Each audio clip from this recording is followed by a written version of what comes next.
leadership, pray for softening of hearts. We pray for other communities in our country that maybe have this bubbling under the surface, and that we can treat each other with respect and dignity. We ask these things in your Son's name. Amen. Allegiance to the flag of the United States of America and to the republic for which it stands, one nation under God, indivisible, with liberty and justice for all. Thank you.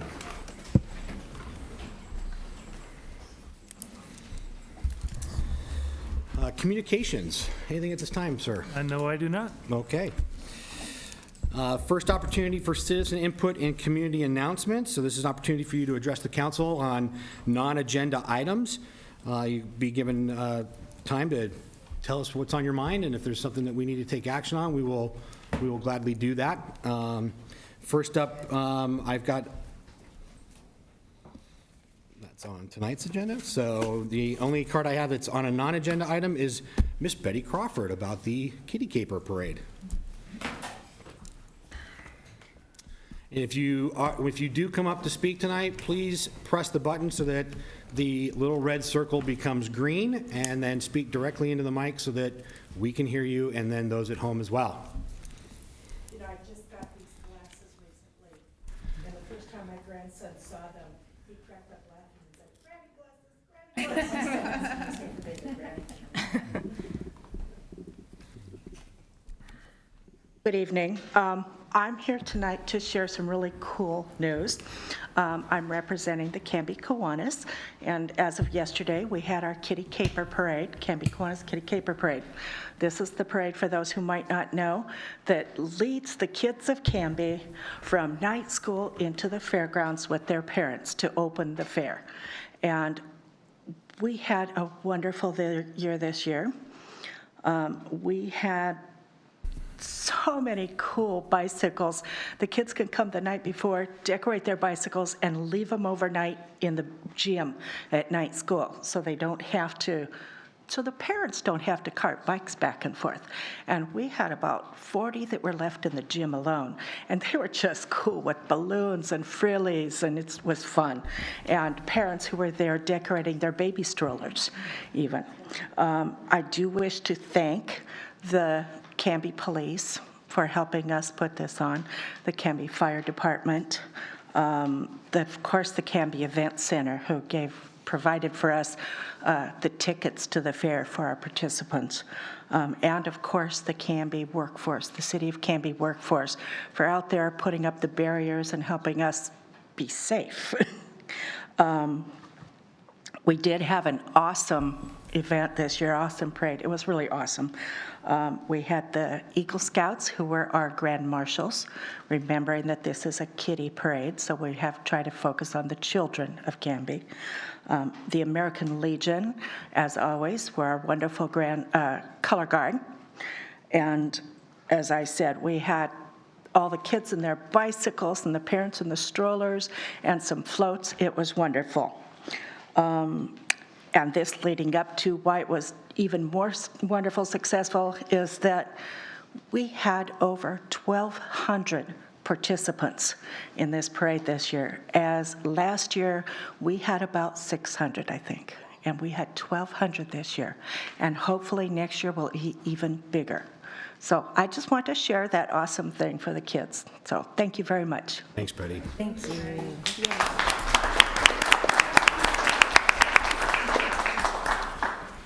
It's always nice when cooler weather prevails on something like that, for sure. Okay, well, that was the only yellow card I had that was on non-agenda items, so we'll move into mayor's business and then liaison reports. Just a couple of things. First off, this evening, the Urban Renewal Agency had a work session discussing the Urban Renewal Agency facade program, which will be more on that to come. Attended the Clackamas County Coordinating Committee retreat. So I co-chair that committee, and so every year we do a retreat to just kind of discuss our work plan, and topics of heated conversation were bylaws, transportation bill that was passed, and what's next in that regards. Economic development, just kind of a highlight on what the county's been working on and in a whole bunch of different arenas. And my understanding here at the end of August, we have they're doing a pretty extensive broker tour for some development or what's the word I'm looking for, land brokers from the Midwest that have a number of clients that are looking to move businesses to the Pacific Northwest. So we are on their stop here coming up here at the end of the month. So that's a great thing for us. And then there was a pretty extensive conversation about housing, everything from affordability to what's going on in terms of that, what are counties doing, what are cities doing. And then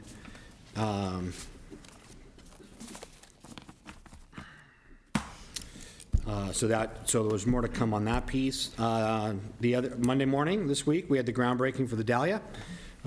Yes, they've already knocked down buildings and they've already started putting concrete footings in, but still wanted to try to coordinate schedules between myself, Rick, Mary Hanlon, and then her team. I think worked out and ended up being on Monday, but it was a great event. We had about 50 people showed up for the groundbreaking.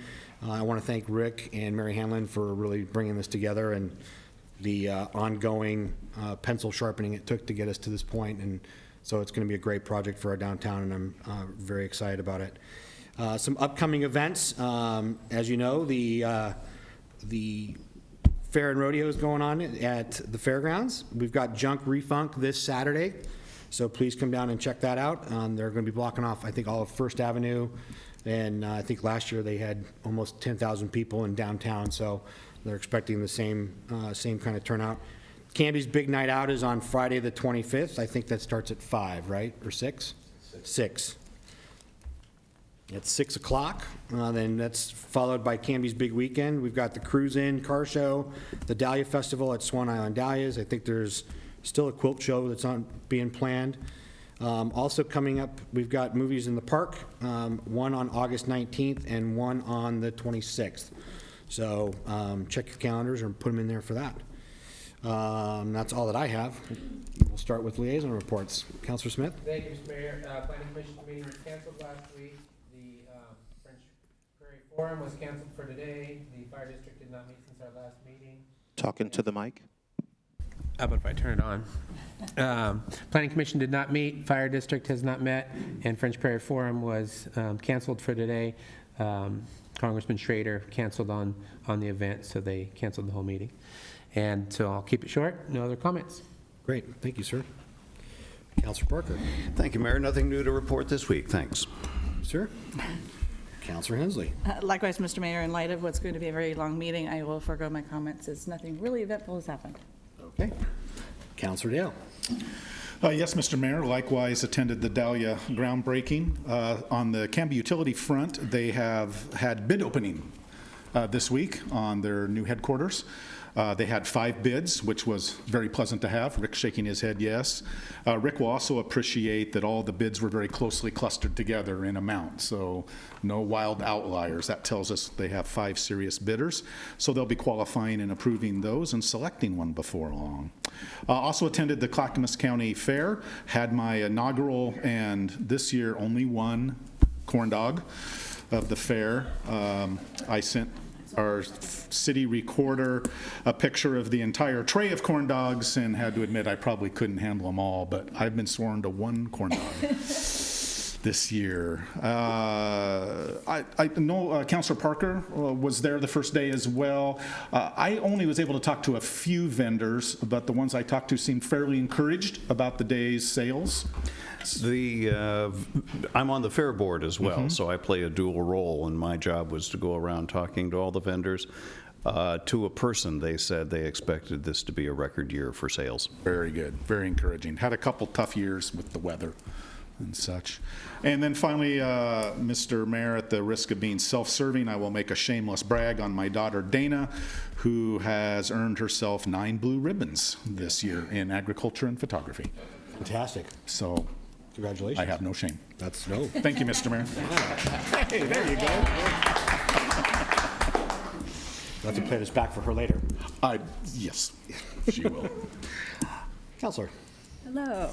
So the eclipse is coming, as we all know so well, and the library is getting in on the action excitingly. So here out there in the courtyard on eclipse morning at 9:30, that's Monday, by the way, they're going to have a program, and they have 50 glasses, special glasses to give out to the first 50 kids. Adults, you're on your own, so bring your own.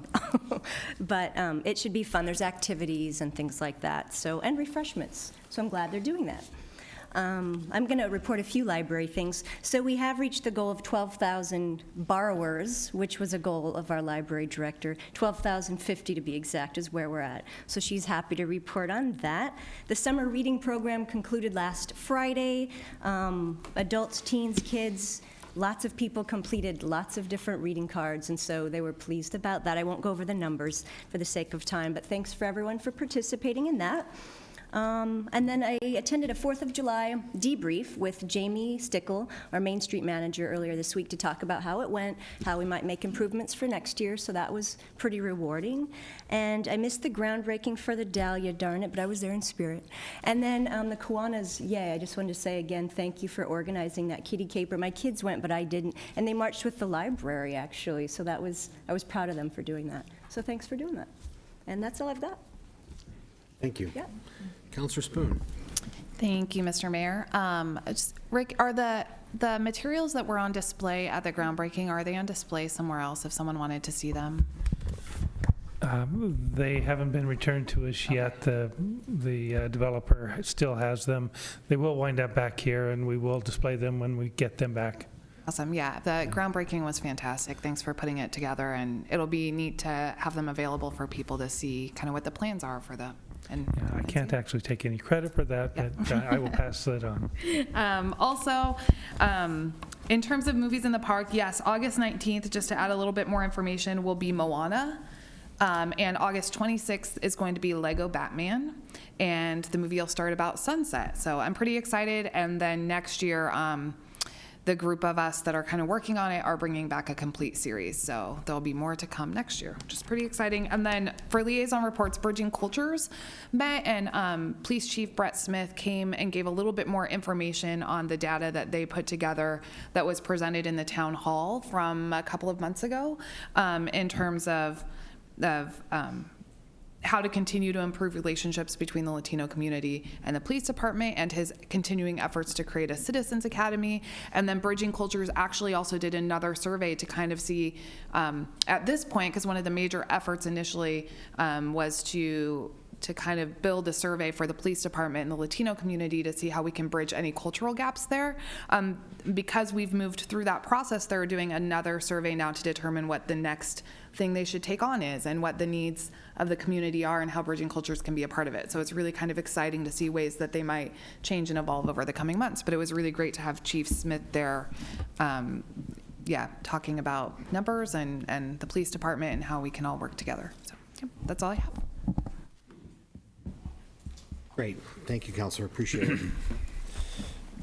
We'll move into the consent agenda. Yes, Mr. Mayor, I just want to make a note before I make the motion that, yes, I've had a significant birthday of late, but this is a new record font size. But I'm sure our city recorder is doing that for your convenience. So, More than likely, yes. So given that, Mr. Mayor, I move to adopt the minutes of the August 2nd, 2017 City Council regular meeting. Second. And I can read it from here. Bob, can you read that? No? It's the new eye test. Thanks, John. John's got it. All right. That is really, now you know the next meeting there'll be. That's going to be my print. I'll pay. So the motion's been made by Counselor Dale, and then seconded by Counselor Hensley to approve the consent agenda, which include and only has the adoption of the minutes of the August 2nd, 2017 city regular meeting. All those in favor? Aye. Anyone opposed? That carries 6-0. All right, next on our agenda is a public hearing regarding the park maintenance fee. As a piece of, order for this evening, with consensus from the council, what I'd like to do is take under Section 8 there, item C, the ordinance regarding this, and move it up as part of the conversation here at the tail end of the hearing, if that will work with everyone, so keep it all in. Okay. Yeah, it'll become A subparticle 1. Sounded official. It's Hey, scientific. there's presidents that make up words. I can make up words, okay? All right, so we will go into the public hearing then. So the matter presently before the hearing body requires a public hearing.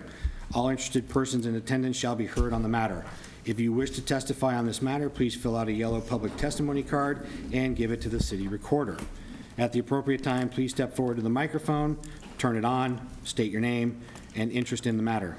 Those people that are interested in testifying as either proponents or opponents, please indicate your desire to speak by raising your hand at this time. So if you fill out a yellow card, all right, thank you. For longer presentations, proponents and opponents may buy time from one another. In so doing, those either in favor or opposed may allocate their time to a spokesperson who will represent the entire group. All questions must be directed through the mayor. Any evidence to be considered must be submitted to the hearing body for public access. All written testimony received both for and against shall be summarized by staff and presented briefly to the hearing body during the staff report. The public hearing will be conducted as follows. There will be a staff report, questions, if any, by the hearing body or staff. I will then open public hearing for testimony. Proponents, so those in favor, will not have more than 3 minutes to speak, and opponents will also have 3 minutes to speak. I will close the public hearing, questions if anything else by the hearing body, and then discussion. A decision shall be made by the hearing body at the close of the hearing, or the matter will be continued to a date certain in the future. This will be the only notice of that date you will receive. Does anyone have any questions about the procedure of the hearing? And we will add the motion there at the, or the ordinance conversation as well there at the end. Okay. With that, Matilda, I think you're up. Well, hello again. Hi, Matilda. How are you? I think when I spoke to Rick, we decided not to go through blow by blow, same staff report that we did on the 2nd, but I'll just summarize primarily for the viewing audience how we got where we're at and about how the recommendations from the Park and Recreation Advisory Board were developed. Over the past several years, general funds to park maintenance has decreased, and primarily that's for two reasons. We had a sluggish economy. About 2009, things started falling apart around here, and so that was one reason. The other reason is we have prior obligations and commitments to urban renewal. That is going to remain in place for probably at least another 10 years. So we have this park maintenance deficit in funds. The decreased funding for parks has really resulted in a couple of two major results for parks. One is that a lot of maintenance for city park assets has been deferred over the past several years. And just kind of like a car, if you don't take care of it and you don't do your maintenance, it loses value, and at some point you're probably going to have to invest a lot more money to make the repairs, like the stitch in time. So that's one issue. The other issue is we are unable to meet commitments for parks that have been dedicated through the development process. Like when a subdivision comes in, if we have required them to dedicate land for parks, they in turn expect us to develop that because we have park SDC, system development charges, that enable us to develop parks as they come online. So we haven't been able to do that simply because we have no way to maintain them if we develop them. So this has been something we began working on many years ago to sort of correct some deficiencies in our park department as it concerns acquisition of parks. We have a park master plan and a park acquisition plan where we went out to the community and we identified quadrants of the community and identified which sections of the community were deficient in what type of parks, so that when a development came in, we already knew whether we needed a park in that particular area or not. And we only require land dedication from usually large developments, because it doesn't make sense to have a tiny little park here, a tiny little park there. So if we could do it like a neighborhood-sized park, then we usually required that in lieu of collecting system development charge fees. And for the audience, we have a disjoin in understanding, I believe. We do have money to develop parks because we collect from developers fees for parks. And those can only be used to construct and acquire parks. They cannot be used to maintain parks. And we solve the problem of not being able to have land for parks when new developments come in by the land dedication portion. Because in the past, we had developments come in, and there were no parks for the entire residents residing there, because after the fact, it's all developed, that we have no ability to acquire parkland. It's all built, or the lots are so expensive that it's really an inefficient and a very expensive way to acquire parks, so it makes more sense. So we have sort of a two-legged stool, and the maintenance piece sort of snuck up on us, and we hadn't really thought about the problem of maintenance until until we realized that we had insufficient funds due to the economic downturn and urban renewal ongoing commitments. So, enter the Park and Recreation Advisory Board. They have worked with staff a better part of a year to see if we can identify strategies to address both a short-term and a long-term funding for parks. So what they did in general, to just give you a brief description of the approach, is we went out and looked at what every other jurisdiction did to fund their parks maintenance. We looked at studies, and we looked at what was most successful for a sustainable source of funding for parks maintenance. Then we developed 2 park surveys and implemented those surveys, and we looked at the results of those surveys, and then we sort of put them through the Canby filter and thought what things would actually be doable, what would be viable in Canby. And a couple of notes. In the surveys, a lot of data came back, and surveys are just one tool, but they're a helpful tool. We looked at national surveys too, Oregon surveys, and the State Comprehensive Outdoor Recreation Park surveys for Clackamas County. And we were in line. Oddly, our survey came back almost identical to most of the answers. And one of the things for funding that came back was primarily most people agreed that they would prefer to have parks maintenance paid for through the general fund. But as I just noted, that's an issue here, that it doesn't look like any time in the near future that's going to be a possibility that we will be able to increase our funding level from the general fund. So we kind of had to set that aside. The other popular response was volunteers. We love volunteers, and Canby is really blessed to have a very strong volunteer base, and we do use them and abuse them, and we love them. However, volunteers have their own lives, and they really can't do the day-to-day maintenance. They're great for special, discrete events, you know, the cleanup day, the neighbor-to-neighbor day, kids get out and dig in the wetlands, and they have, it's a wonderful thing, but we can't really rely on volunteers to do our day-to-day maintenance. So, yes, they are a component, but they're not going to be the solution to our problem.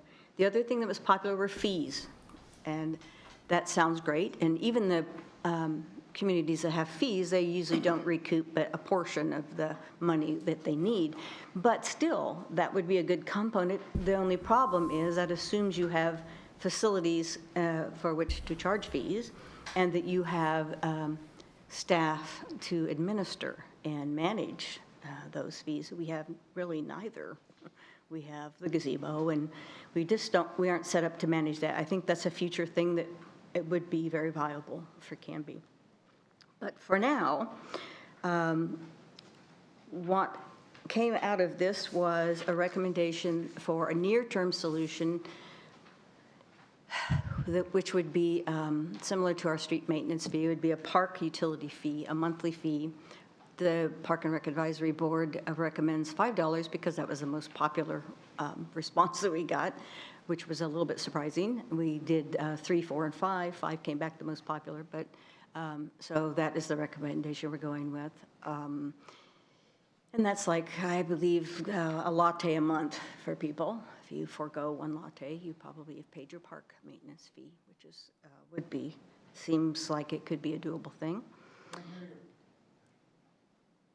Excuse me? Oh, I'm sorry. Am I not speaking? Sorry, I didn't realize I was, this kind of is echoing, so I feel like I might be speaking too loud. And the long-term solution would be a park district. Park districts were also a popular response, but they take a great deal of effort to get established. And they take not only effort, but they also take money to market and get them up and running. But they are very successful. Park districts are a very good solution to a permanent way to fund your parks. So the recommendations are to look to do an interim $5 a month park maintenance fee to address deferred maintenance and the development and maintenance of new parks and the existing parks that are not being maintained, the ones that we have planned. There are a couple of specific things that came back in the surveys that people preferred, that they had more opportunities for walking and hiking, and that was the number one. And then there are water parks, splash parks, and dog parks. Those were very consistent in the responses from the community. It would be nice to be able to provide those services and to provide those parks to meet the needs of our community. So, and an aside, when we looked at parks, we started discovering, are parks an essential service to a community? We hear in Canby, I live in Canby, and I hear a lot, and I have heard the entire time I've been here from visitors and residents about how important the small town feel is, and the kind of the small community and the quality of life is important to people, and I believe that's true. I also believe that there are many studies have been done that have documented the value of parks and how they play a role in the quality of life for your community and what they contribute to your community. So very briefly, if you have a residence in Canby and it's within 3 blocks of a park, your property, the value of your home is going to increase 5, 10, or 20% depending on how close you are, with the caveat that the park has to be well maintained. You can't be near a park that's all run down, then you have a negative value. And when your property value increases, so do property taxes, and a small portion of that would go to the city's general fund. Not a large portion, but a portion would increase with that. They also provide safe places for people to recreate and meet your family and your friends. They get kids away from the TV and away from their electronic devices and out in nature, and it helps reduce childhood obesity and also encourages adults to exercise more. It reduces your stress level and your mental health. It's also, although it depends on who you talk to, but the studies show that particularly large corporations prefer to locate in communities that provide good parks and recreation. And that is a top factor in deciding where to locate. Tourists come to your parks, especially when there are events, or you have unusual parks or very attractive parks, like we have rivers that many communities don't have the opportunity to have riverfront for parks. So visitors come to your community. What do they do after they're finished recreating? They go into your business community and they spend their dollars here. So they also provide wildlife habitat and wildlife viewing opportunities for the community and visitors. They provide stormwater mitigation, which reduces the cost to municipalities for stormwater management. So those have all been documented and well documented. Other people have other opinions, but they aren't as well documented. So I wanted to share that with you. So I would just say that I think that parks are essential to the quality of life in the community, and we are in a bit of a crisis with our parks, and I hope that we can find a way out. And the recommendations of the Park and Rec Advisory Board, I hope that the council can see their way clear to support that, so. So can you recap just what is the recommendation of the Park Advisory Board? In the near term, the short term, to implement a $5 a month park maintenance fee, and work toward establishing a Canby Park District that's specific to Canby. And at that time, if that in fact happens, then the park maintenance fee could sunset. Okay, so the advisory committee's recommendation is $5. Is that it's in perpetuity until either we implement a sunset or there's a park and rec district put into place? There needs to be a long-term sustainable way. Okay. If the general fund all of a sudden gets flush and has money, but that looks like, because of park commitments, that probably isn't going to happen for 10 years, and 10 years is a very long time not to maintain your parks. Questions any other questions? I might have a couple others, but yes. Was part of the recommendation, too, that the general fund, the current allocation would go? Yes, I missed that, yes. Okay. Thank you for reminding me of that. I'm surprised they aren't jumping off their chairs back there at me. Yes, part of the recommendation, and a key part of this recommendation, is that the current commitment from the general fund toward park maintenance be preserved, so we don't swap one for the other. And that was part of the recommendation. And there's also it won't stay $5. It is tied to, plan to incrementally go up year after year to year. Well, like a small percentage, like depending on the cost of living. Okay. CPI, which we do on everything, every fee we have in the city. Thank you. Is there one question? Yeah. I forgot to ask at last meeting. Aside from the swimming pool, do we have any city recreational program? No, we have a lot of community recreational programs. The city Okay. provides no money for recreation to the community, which is a real anomaly with communities. Most communities provide recreation money from the general fund. Canby oddly doesn't do that, but we have a very active sports and recreation programs that are families, soccer, Canby kids, and they use our facilities. So we provide, Parks and Rec provide those facilities, and we'd like to provide more facilities for that as well. Any other questions from Matilda? Yeah, Matilda, could you remind us one more time what the increase in park labor hours would be with this fee when you presented the council last It's time? about 4, FTEs? 3 to 4, depending on, how the actual money works out, which is, we're way below the average right now on providing for park maintenance folks for communities our size. So, yeah, it would, the estimates, I should just give you the estimates because we haven't run the numbers, but we do, it would probably be able to fund, I think it was a 3, there we go.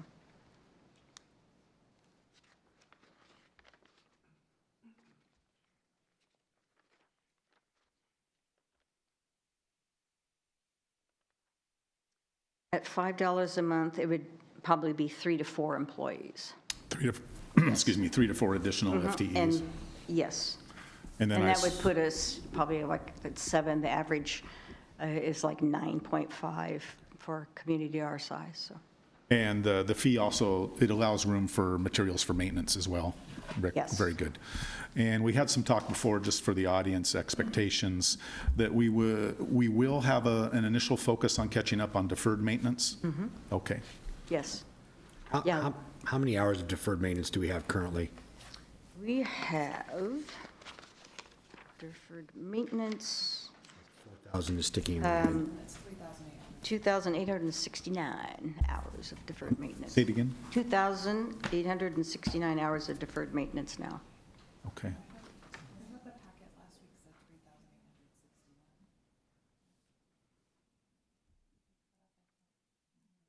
Counselor Spoon's remembering I think there was a 3,800. discrepancy in the way Jeff's thing, I used Jeff's numbers, and I think we had a discrepancy on, these numbers are reflective of the actual estimates of deferred maintenance. That's Matilda's way of saying that I missed the number by a I'm little bit. trying to be very diplomatic. Made a mistake. Counselor?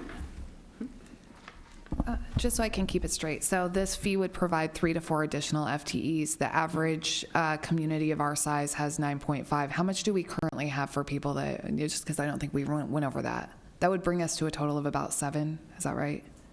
Yeah, if we actually hired that many people, we might want to use, that's if we hired all people as opposed to use money to actually do maintenance. So part of that will probably be split between maintenance people and supplies to keep Yeah. the parks going. So- To keep the, that, so. Right, But so if we if I'm just did doing- all employees, it would provide like 3 to 4. So if I'm doing the math right, and help me if I'm not, we have about a third of the park maintenance employees that a community of our size would normally have. Yeah, if you go by national standards, the National Park and Recreation Association published in 2016 a national survey of municipalities across the United States, and they reported on communities by size, and we fell kind of right in the middle on number of acres of parks, but we fell well below for the number of people taking care of those parks. And another way we looked at our park maintenance is that it takes us a lot less time, employee time, to take care of like open space type, natural parks as opposed to developed parks. So as some of the parks develop, the maintenance standard, it's almost 9 times as many hours for a developed park to be maintained as for a natural park. So every time a developed park comes online, it's more intense to take care of it as opposed to if you get a trail or, a natural wetland or something for a natural park. So there are variations in what the requirements will be depending on what type of park development it is. But Counselor? Just a question to clarify on that. Our last budget that we just approved, we approved 4.8 full-time employees for parks. And this says 3, and last year it was 4.5. So we just had an increase of 0.3 to 4.8. And you said 9.5 was the average, so we'd be roughly half, right? Those 4.8, actually, what we tried in the 2016-17, 15-16, 16-17, and 17-18 fiscal year, we're using seasonal workers, hiring mostly summer help, people out of college or out of high school looking for 3 to 5 months of employment to come in and work. We found out it wasn't very successful, first because we weren't able to recruit and retain the number of people for whom we had openings, and second, they tended not to stay through the entire term. So while we looked at the possibility of adding 6 people for 6 months, so a total of, actually in this case it was 3 people for 6 months, or 1.5 new people, we found that it wasn't effective in accomplishing that. Our underlying goal was to reduce the benefit costs associated with delivering those services and to be able to hire people at the lower end of the salary scale for the summer work to do the less skilled types of work in our park system.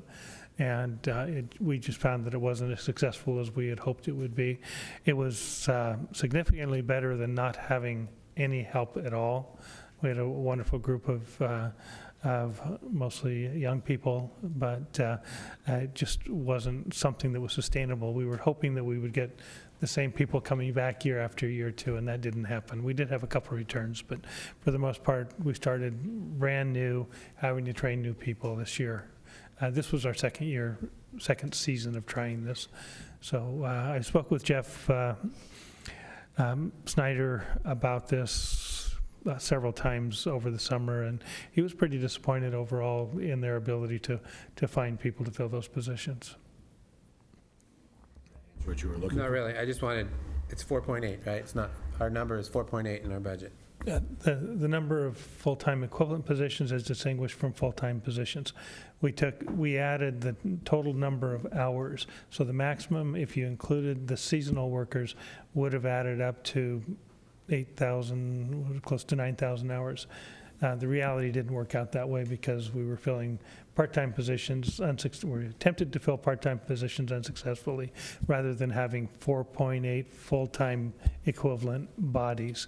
And I know that I'm not answering your question directly because there's not a direct correlation between the 4.8 that shows up in the budget book based on the number of hours eligible and what we were actually able to accomplish.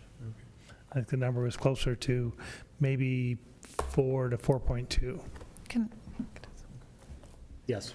It sounds like that's in part because the way that we had designed to do it we weren't effective at recruiting, we weren't competitive in the job market at recruiting the type of employee we need. Unemployment is so low now. Yeah. That we weren't attracting the group of people that we had hoped to be able to attract, and so we weren't able to hire those people to come and work for us. It was unfortunate, but it's just the way it worked out. Do you feel like then the $5 park fee would put us in a better position to hire, recruit, and retain employees that actually help us meet our goals? Yeah, our goal would be to have full-time employees, full-time benefited employees, because those are the employees that you can hire, train, and retain. And as their job skills develop, then their productivity develops in proportion to those job skills. And I think we'll just have a much more efficient, more effective workforce where we have the same employees year after year providing the maintenance and support for the park system. Any other questions for staff or for the report? Okay, great. Thank you, Matilda. Thanks, Matilda. Okay, well, I will officially open up the public hearing for testimony.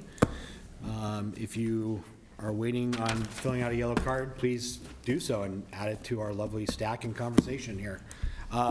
First up is Greg Perez. Greg, how are you? I'm good.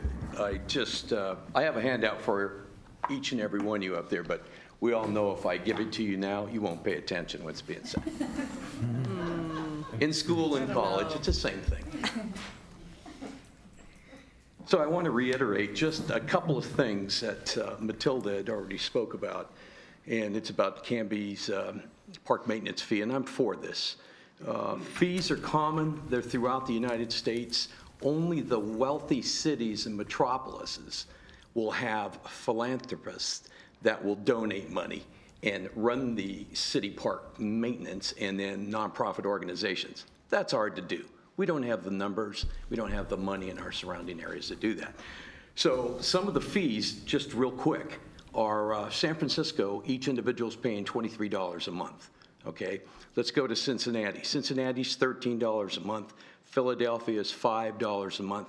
West Lynn is $13 a month. So the comparison, we're doing pretty good, staying at the 5.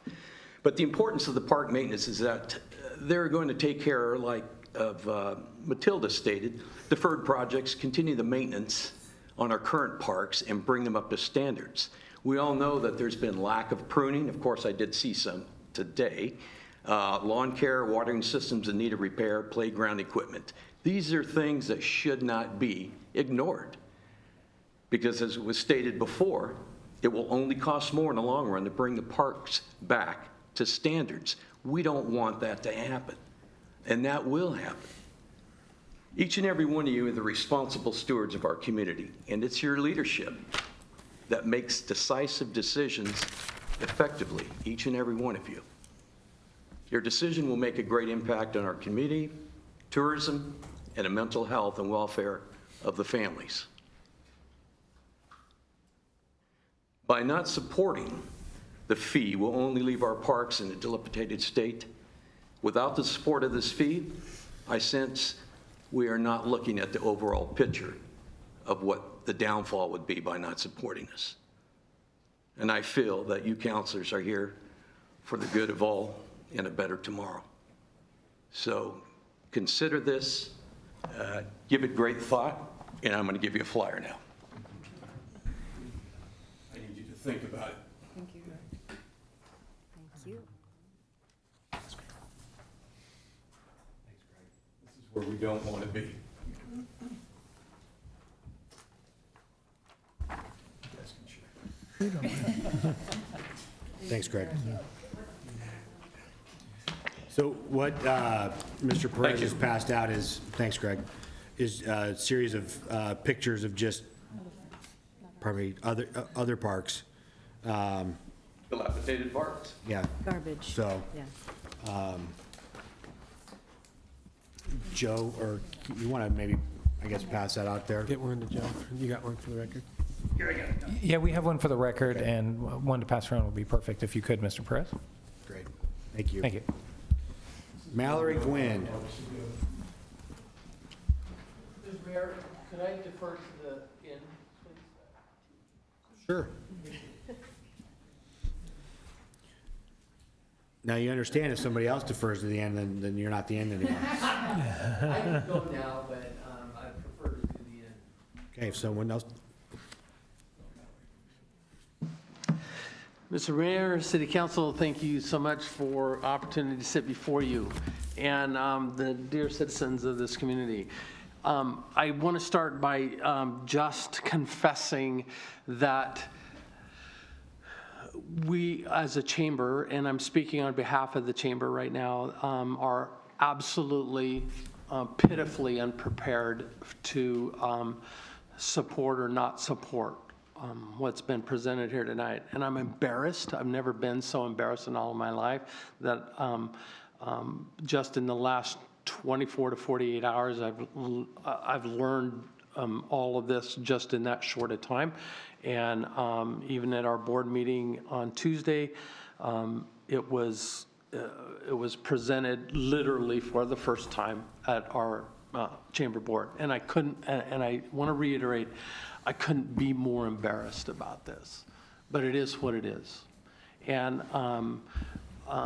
speaking on behalf of the business community, my only plea would be to give us 2 more weeks to get this information out to the business community, because, and I'll take the full burden of that, but I just don't want the business community to be blindsided by something that they're not prepared or they don't know anything about. And it is my heart and my mind that they don't know anything about it, as we didn't.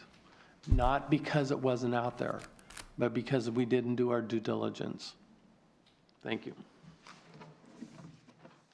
Mallory?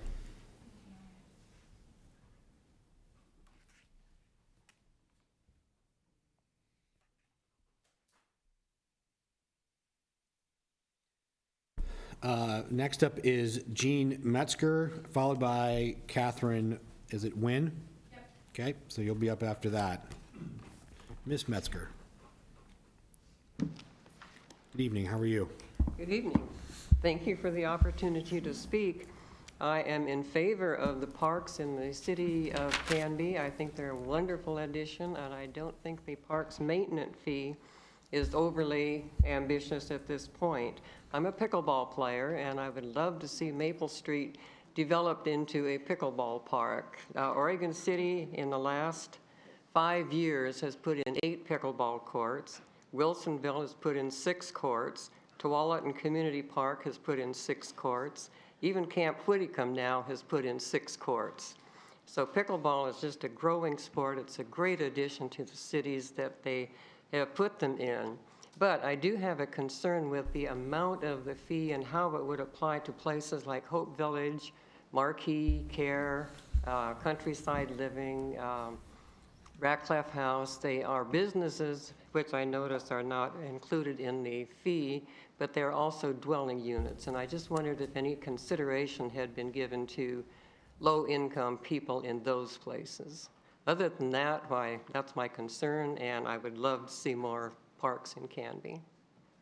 Thank you for that, and I'm going to have Rick or Matilda address that piece.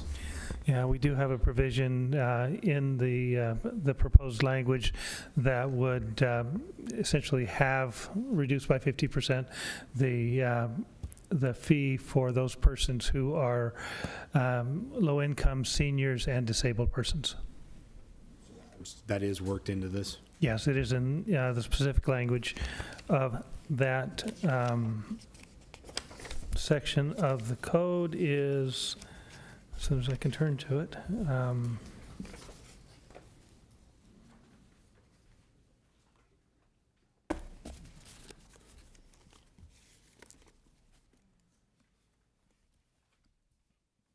I just had it here too. 080. Okay, thank you.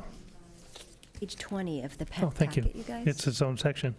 Monthly park maintenance fees for parks maintenance to the principal residence of low-income citizens is defined under the city's low-income assistance program for sewer bills shall be charged at 1/2 the regular rate. Any citizen currently receiving the reduced service charge for low-income citizens shall automatically receive the reduced parks maintenance fee.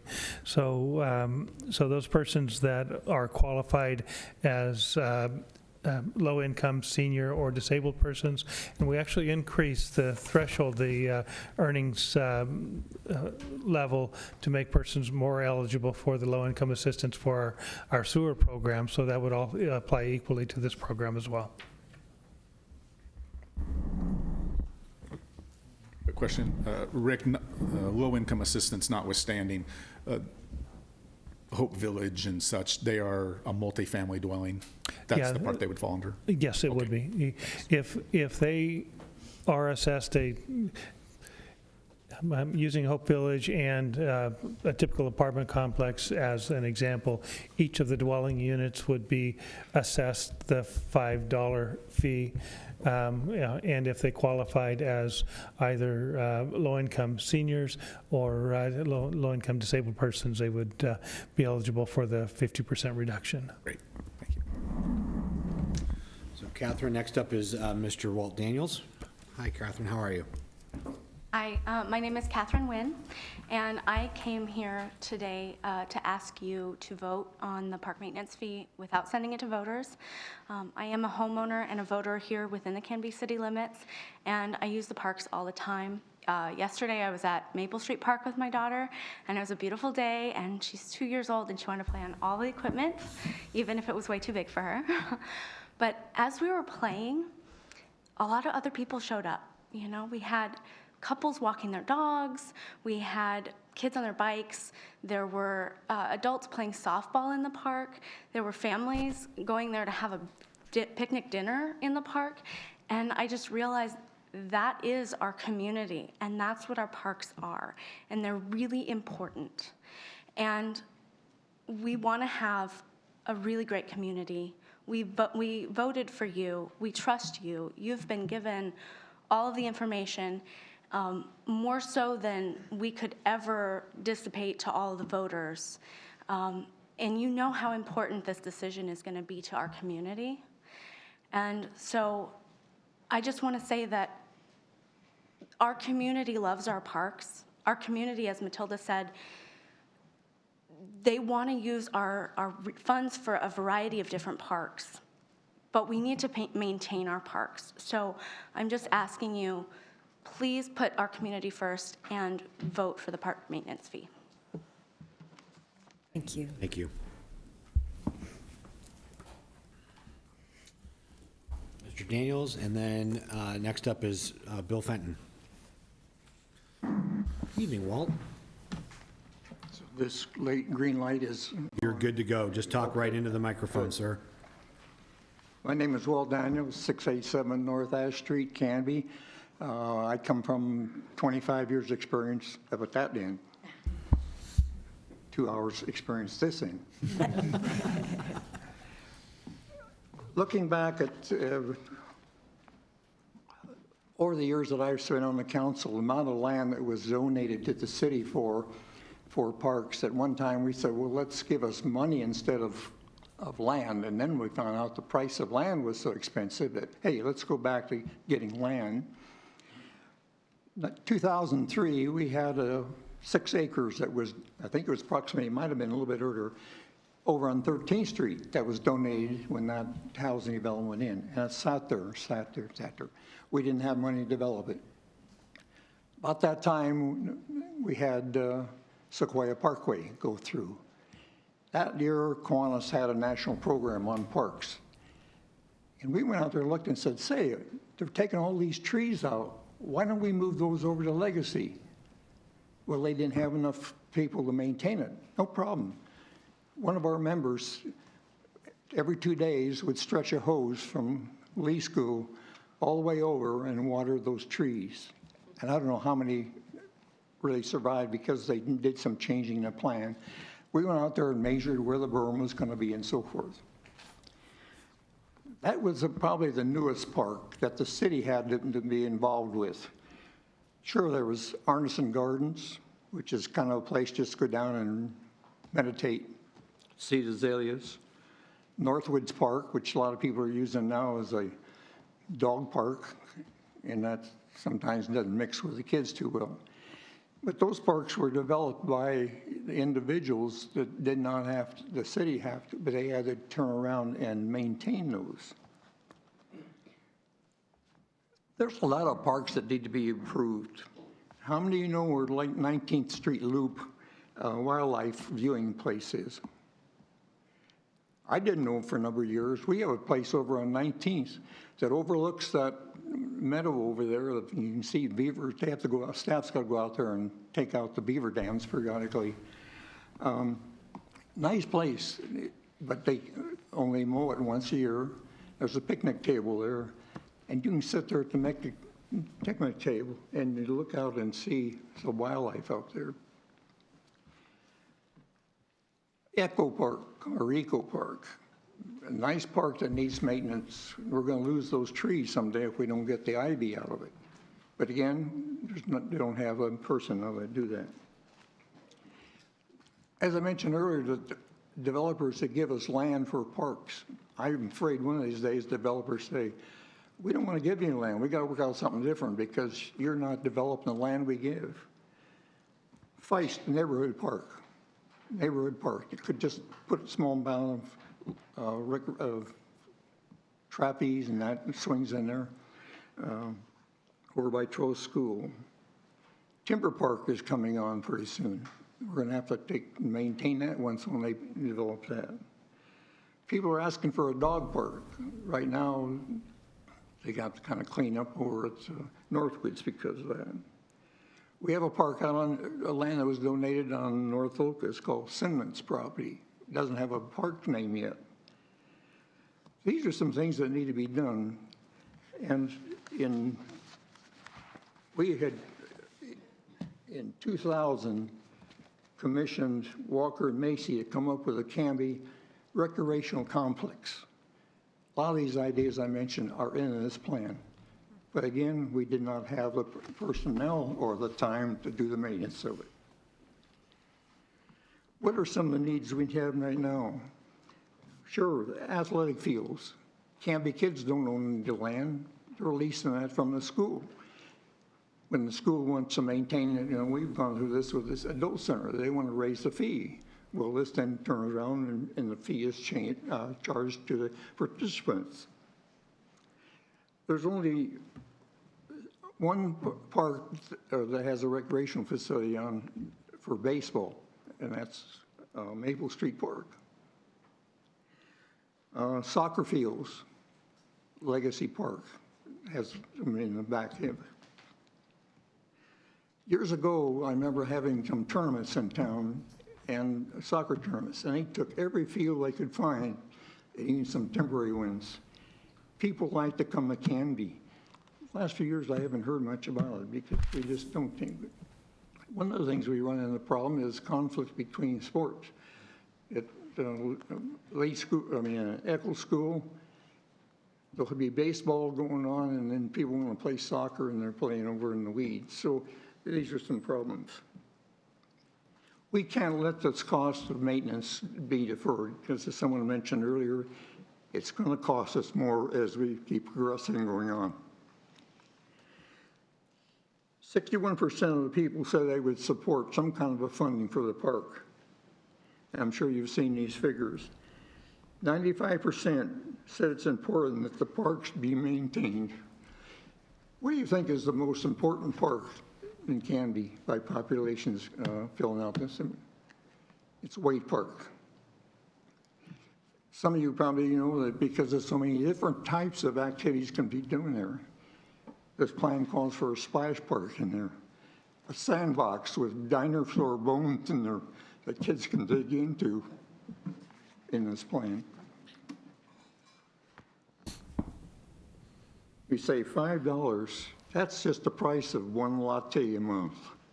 How many of us could just give that up? The types of things that we're looking for, not only sports when you think of parks, 74% say they want walking facilities. 56 want to relax in parks. 65 want multi-use athletic fields. Right now, if you want to walk to see lacrosse, you have to go up to high school and try to work into their schedule. And the schools have priority over these fields. So a lot of people who are not in school but want to do some athletics have a problem with it. 71% of the people said they go to Wilsonville or to Hubbard for the water features. How do we keep them in here? Again, it's something we need to take care of. And last, I'd like to leave this question with you. When this building needs to be painted again, are you going to say, well, let's go out and ask the public if they want to paint it? Thank you. Thanks, Walt. Bill Fenton's up, followed up by Karen Fenton. Evening, Bill. How are you, sir? Good evening. I'm fine. This evening, you have an opportunity to approve a $5 a month fee for the maintenance of our city parks.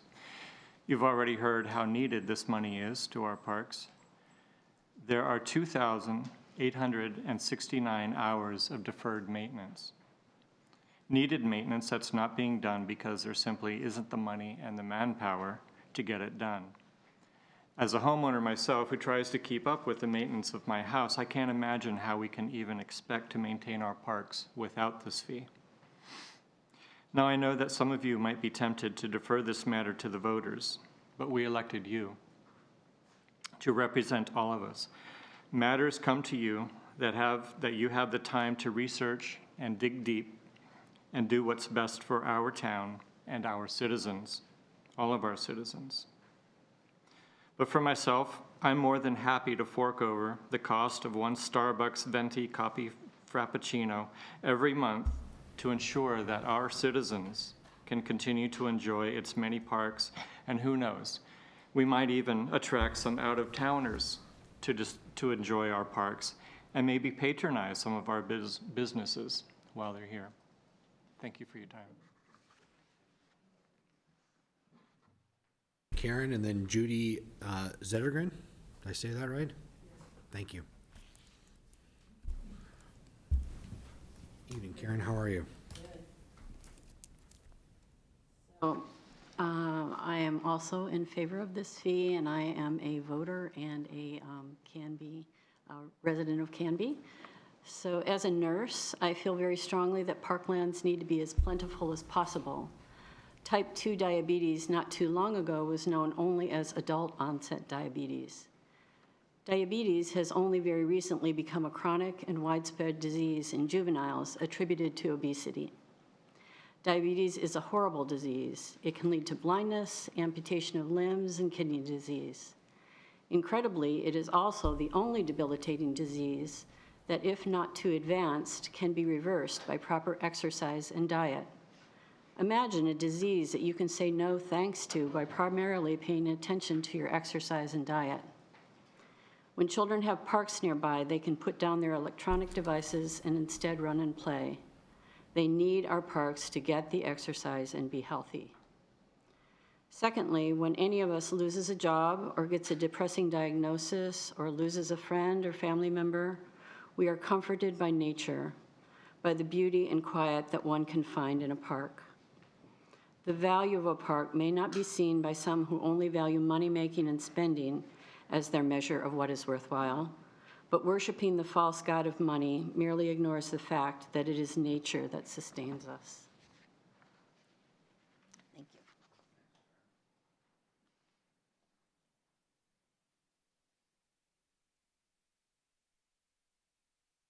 Judy, and then Vicki Pounds after that.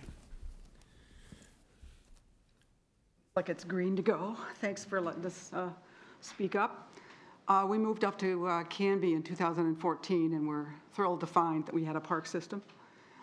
We saw the good parts of it. We saw that it looked a little worn around the edges on some of the parks, and we understand small, at least I do. I come from a small town on the east side of the Cascades, and the parks were huge part of our family life and an important part, I think, of what I call the civic commons.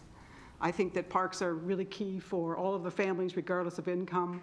I think it does get us out. It gets us out to look at other things. When we're in parks around the city in a different neighborhood, we meet families and people that we wouldn't normally just hang out with because they're not in our neighborhood. We don't know them. So I think it's a really important civic forum for people in a small town. Canby is attractive because of the small town. I was looking for a house up here because of a nearby grandchild, and I didn't know about Canby because, you know, I grew up in Eastern Oregon and we've been living in the valley. And I was thrilled to find the darling little downtown and the parks and the park systems. And so it was a great place for us to move. It's flat, we're older citizens, so we can walk. And I just, you know, I can't say enough about what I call the civic commons in a small town and the way that it helps maintain the feel of the friendliness of a small town. The other thing is, I come from a corporate environment. You are perfectly positioned here for a lot of growth in the coming decades. I think having a good little jewel of a park system that's well maintained and has multi-sport complexes over time is going to be huge to the growth of the city. Smaller, medium-sized, and maybe even larger firms might be more attracted to come into this location. We know the housing pressures in Metro. We're feeling them here in Canby. I think we're trying to do what we can about housing for all incomes. And I think about the families that are really struggling to make it, and how that if we share in the commons and we share in the costs, we can make an open outdoor place for all of them to play and recreate. So thanks for letting us talk tonight, and obviously I'm very encouraged about the parks and hope that we can do an interim stopgap to get them back up to speed. So thanks a lot. Judy. Ms. Pounds, and then Ms. Ball, you're next. Hi, Vicki, how are you? All right, my name is Vicki Pounds, as you have just recently heard. I've been in the Canby community for over 35 years, been involved with Canby kids and youth sports for over 25 years. I've seen it all. And then some. Listening to some of this testimony, well, let me backtrack. We were contacted by Councillor Height to support this measure, and normally when we get emails, it's the office staff and then a couple of our at-large members. We kind of talked, and people were going here, there, and everywhere. And although the opinion of these four people were to put it to the vote, that would be the proper way of handling this kind of a fee.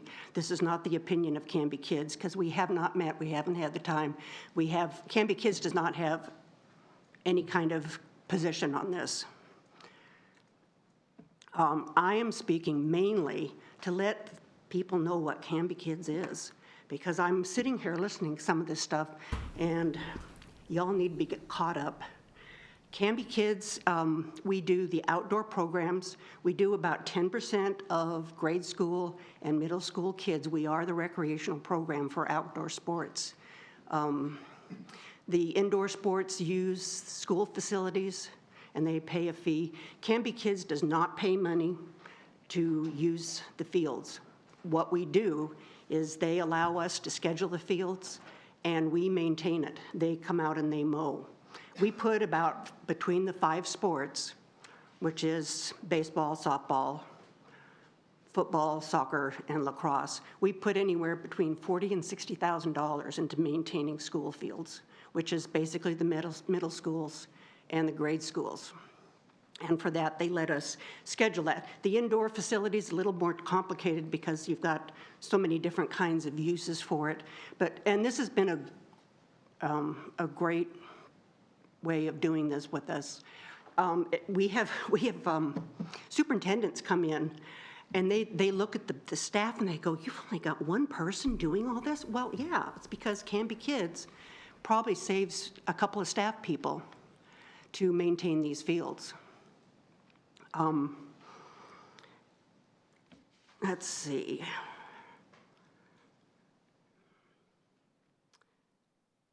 Boy, this went real quick. But this fee that comes, this park fee really has very little impact on Canby Kids. Softball does use Maple Street. Canby Kids, years ago when Beth Saul was the parks person, we had tried to work with them to put money into the fields at softball when they had problems with the lighting. The lighting was bad or burnt out, and the city had turned us down. We want to be part of this community. We believe that if we use a facility, we leave it better than when it started. And we've been this way for decades. And you look at, well, I forgot I lost that train of thought.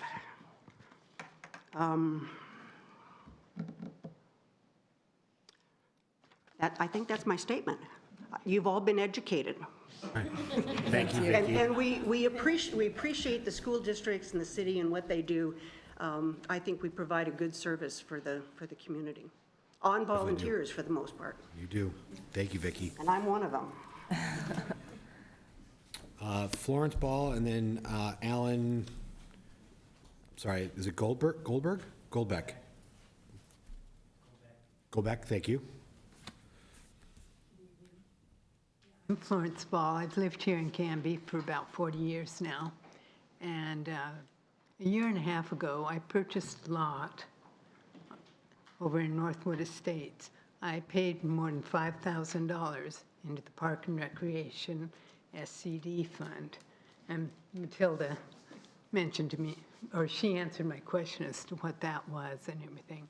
But it seems that with all the building that's going on here in Canby, if everybody puts in, for every lot that's sold, if Parks and Recreation gets more than $5,000 for each lot, it seems like they'd have more than enough money. Why can't the money be used for maintenance? That is a constant question that we ask. So I'm going to try to break this down as best that I can understand it. So whenever we do a new development, so a new home gets built or a lot gets purchased, that developer pays the system development charges, so that's SDCs. So we have SDCs, these development charges for parks, roads, sewer, what am I leaving out? Stormwater. And stormwater. So those four, they're paying SDCs for those four items. So the SDCs, the development charges for the parks piece that we're talking about this evening, that goes into a fund to be able to use only to expand services of those areas. So if we wanted to, like you use Northwoods as an example, so we used the system development charges funds to put in all the play structures and things in that park and to grass and do that park, because that expands the usage of that park. But we can't use those funds by state statutes, so the state sets that. We can't use any of those funds to maintain that equipment or replace it if it gets broken or add certain pieces. So that's what the SDC piece is. That's our challenge is that we don't, it's to expand parks, but not to maintain them once we put them in. You want me to take another whack at that? Sure. Back when I was a a youngster and a reporter at the legislature, this was a legislative compromise. And sometimes when you have compromise, you end up with goofy stuff. Developers and home builders, as I recall, said that they were willing to pay for the new growth, that they were willing to pay for new parks. But the last thing the developers wanted to get into was an ongoing fee. That was what they told the legislature. We want a one-time fee, we're in and out, and we're done. We don't want to be tasked with paying for it. So that was the compromise that the legislature said, is that, okay, developers, when they come in, will need to put money into a fund that can be used to build new parks. And then the legislature, with their elegance that they so often do, said, we'll leave it up to the cities to figure out how to maintain them. So then, ironically, years later, I find myself on a dais, and I'll tell you, this is my fault. That it was the first year I was on the council, and the city was in a downturn. And others may recall this differently, but the way I remember it was we could lay off police or librarians or parks workers. And this is when the job doesn't get very much fun. And parks workers were laid off, and we haven't ever picked that up since. And I regretted that. I have seen our parks go into disrepair. So back to your question, the legislature solved one problem, but it was whack-a-mole. It created one for city officials, and that's where we are today, that we've got over $1 million that we could spend. Part of it's your money that you put in there, but it's sitting in the bank, and we made a policy decision that we weren't going to use that money to build any more parks until we figured out a way to maintain what we already had. And so that's what brought us to today. Does that help explain it at all? No, it just, well, it does in some ways, but I mean, it just seems that the common sense would tell you that money should be divided in half and part of it go into a maintenance fund. Mr. Mayor, the cities have asked the legislature to reopen that law, and they say they've got a bunch of other things they want to deal with instead of coming back and solving this one. So we're stuck with the state statute, and you're right. It couldn't be sillier that we've got a pot of money that we can use to build. But yet you're asking for more money. But then we have no way to maintain it. So that was the history of it. Okay, well, thank you. Thank you. Thanks for your questions. Alan, and then Mr. Backstrom is after that. Hi, Alan, how are you? I am the current HOA president of Auburn Farms out there. We have 79 homes. We're averaging about 400,000 a home. I just did the math, and when Centex built this place, you guys said, hey, we will build this park out there on Locust for you guys, and we'll set apart this area. So if it was $5,000 that she paid for the house, and we got 79 homes, that's $395,000.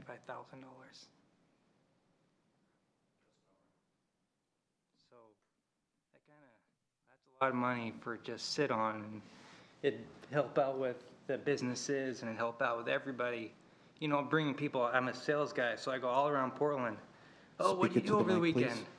Sorry, Alan, can you move closer to the mic? Thank you. Oh, what'd you do over the weekend? Oh, I was down there at, you know, and it always comes up. I'm down there in Canby.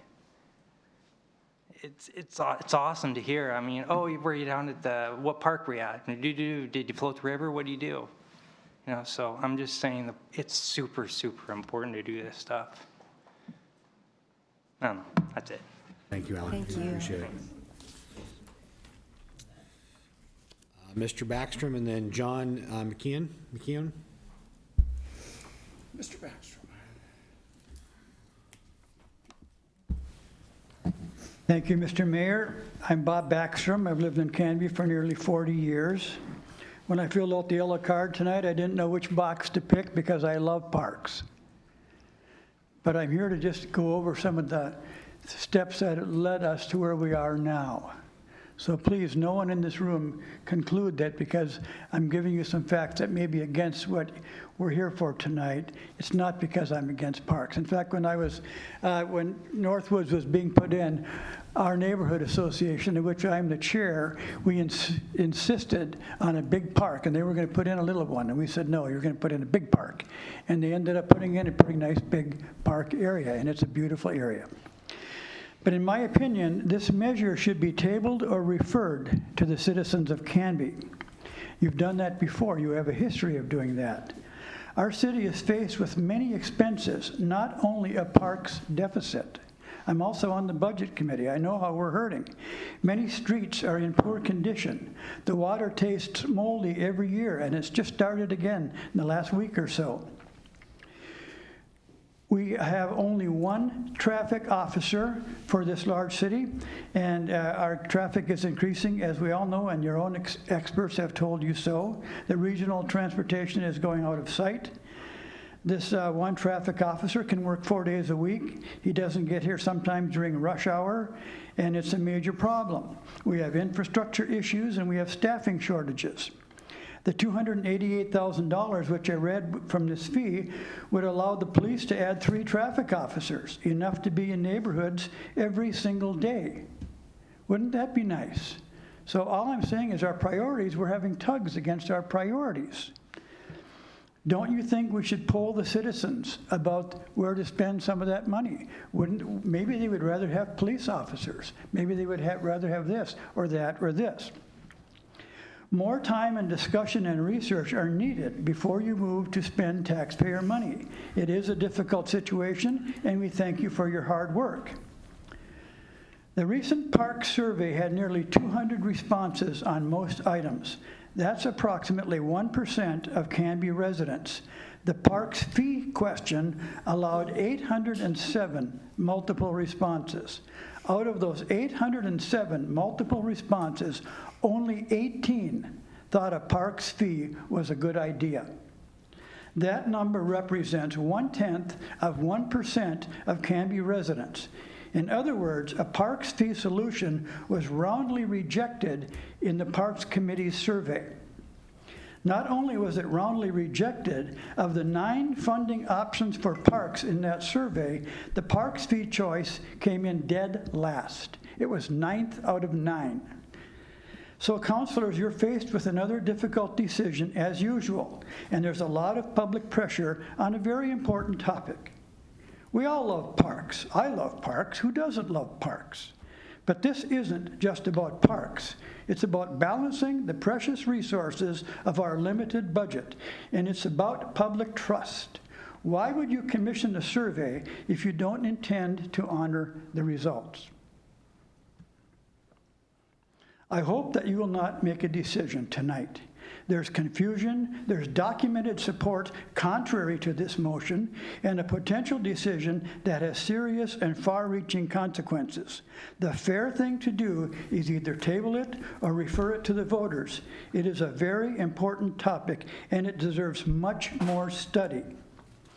So friends, look into the camera as you're voting tonight. There are far more people watching TV at home than are here in this room. They may not be as vocal, but they care and they vote, and it's their money.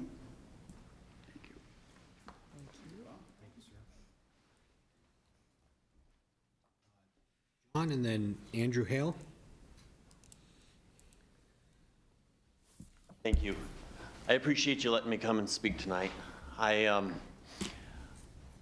I appreciate every single one of you for taking the time to do this and take the time out of your lives. My father served in a capacity similar to this for over 30 years. So I know the effort that you guys put into this, and I appreciate it. Parks are very, very important to me as well. When I worked to get my Eagle Scout Award, we were in a similar situation in the city I grew up in, and they couldn't maintain a park, so I adopted a park, and as an Eagle project, similar to what you're looking to do, we took care of the park for our city and saved the city money and helped all the scouts at the same time. There are very creative ways, and it sounds like you've been working towards doing it. My son worked in a park for the summer while he was going to college to try and maintain. I applaud your creativity. That being said, the concern that I have from my family's history and experience is that when we have a lot of money, we feel the need to do something with it so that we can say, we did something. The problem is the more we do, the greater we dig ourselves in a hole. As a country, as a city, that's a common problem we have. We need parks, but we need well-maintained parks as a priority over that. The concern is, I can see a fee adopted for our roads because everybody has to use them. Not everybody needs the parks, unfortunately. We live in an area that is just surrounded by parks. They're just natural. We can go within a few minutes. People were mentioning, the water park in Wilsonville. Do we need another one right here when people would, if we're going to try and attract people to our beautiful town, they're going to stop in Wilsonville before they get here, even if ours is newer. It's a huge expense, and those cost even more money to try and maintain long-term. I would rather that we find a great way to fund and maintain our parks and get them so that they're where people would want to go more before we start looking at doing more parks. In addition to that, I'm concerned also about trying to make a decision right here today, especially after this great gentleman brought out some of the data that he has, specifically because I think that this is an impact that affects everybody in our community, and they ought to all have a chance to be able to let their voice be heard before you make a decision. I appreciate your time. Thank you. Andrew Hale and then Shannon Hale.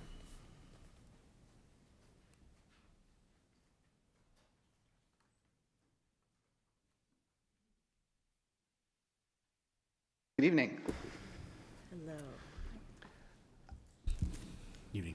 Hi.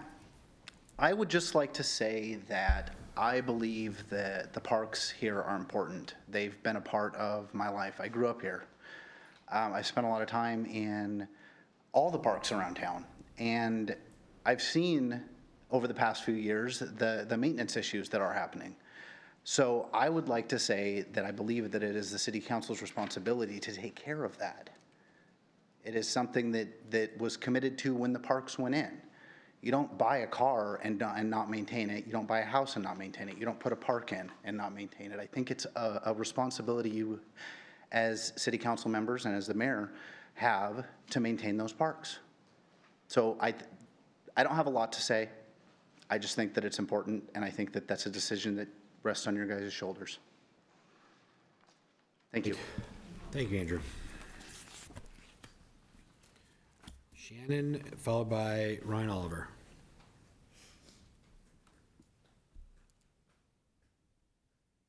Hi, good evening.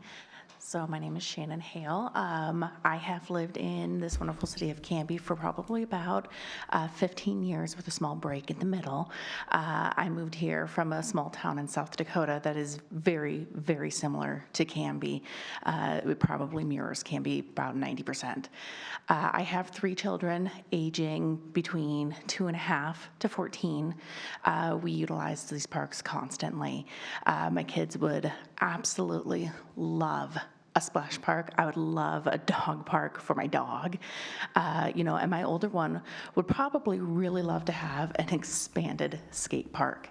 But I know that it's irresponsible for me to ask you guys to put these parks in place if we don't have the funding to maintain the ones that we do. With that being said, I do not mind paying $5 a month, $60 a year for these park fees. That breaks down to $1 per person in my household. And as a homeowner, I am more than happy to contribute in that kind of way. My second point would be that we voted you guys in as our city council to make these decisions for us, to make decisions that would better the city of Canby, that would make life better for our future, which would include my children.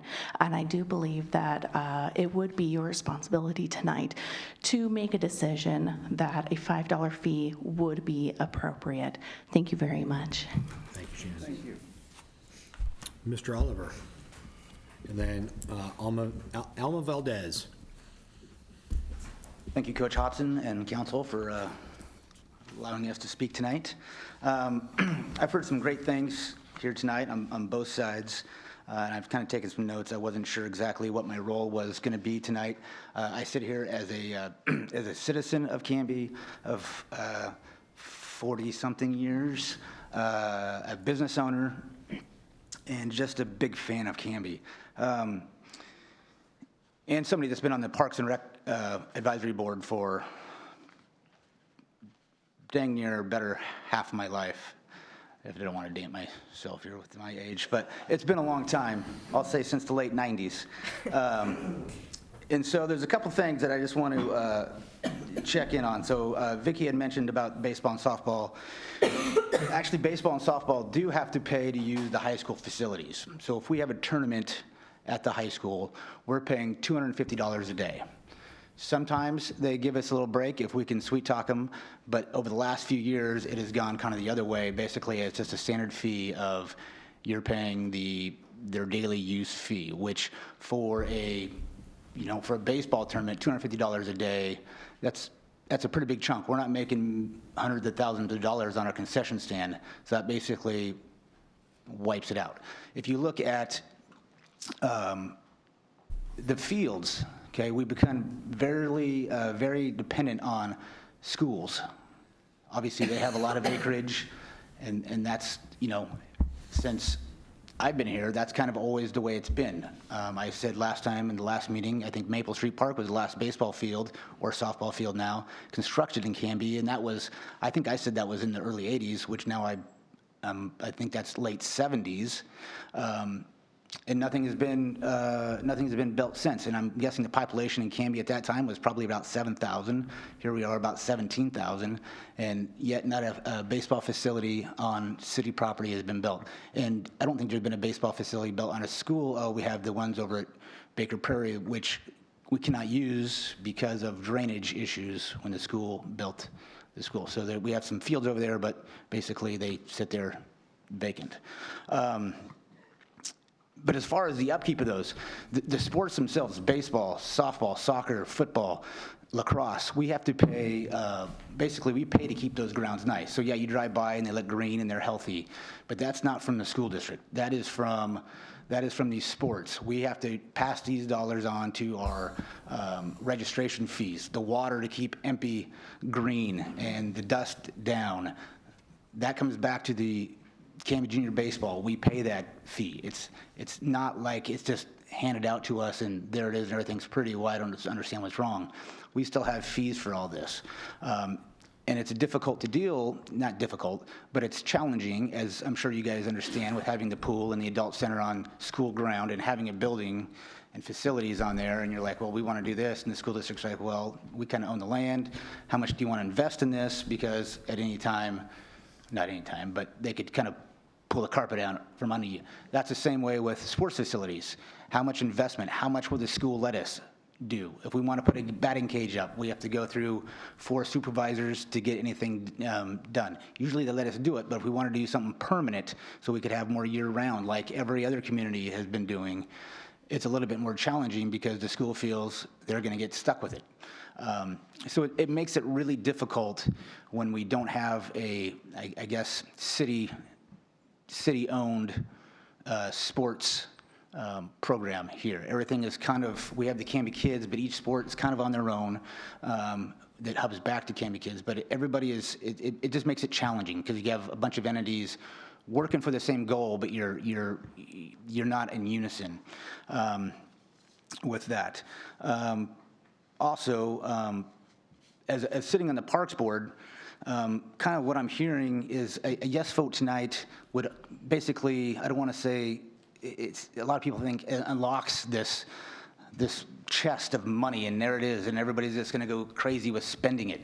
Basically, what a yes vote does is it gets our parks back to where they should be, but I think then it goes back to the Parks and Rec Board and the City Council on constructing parks in a manageable way.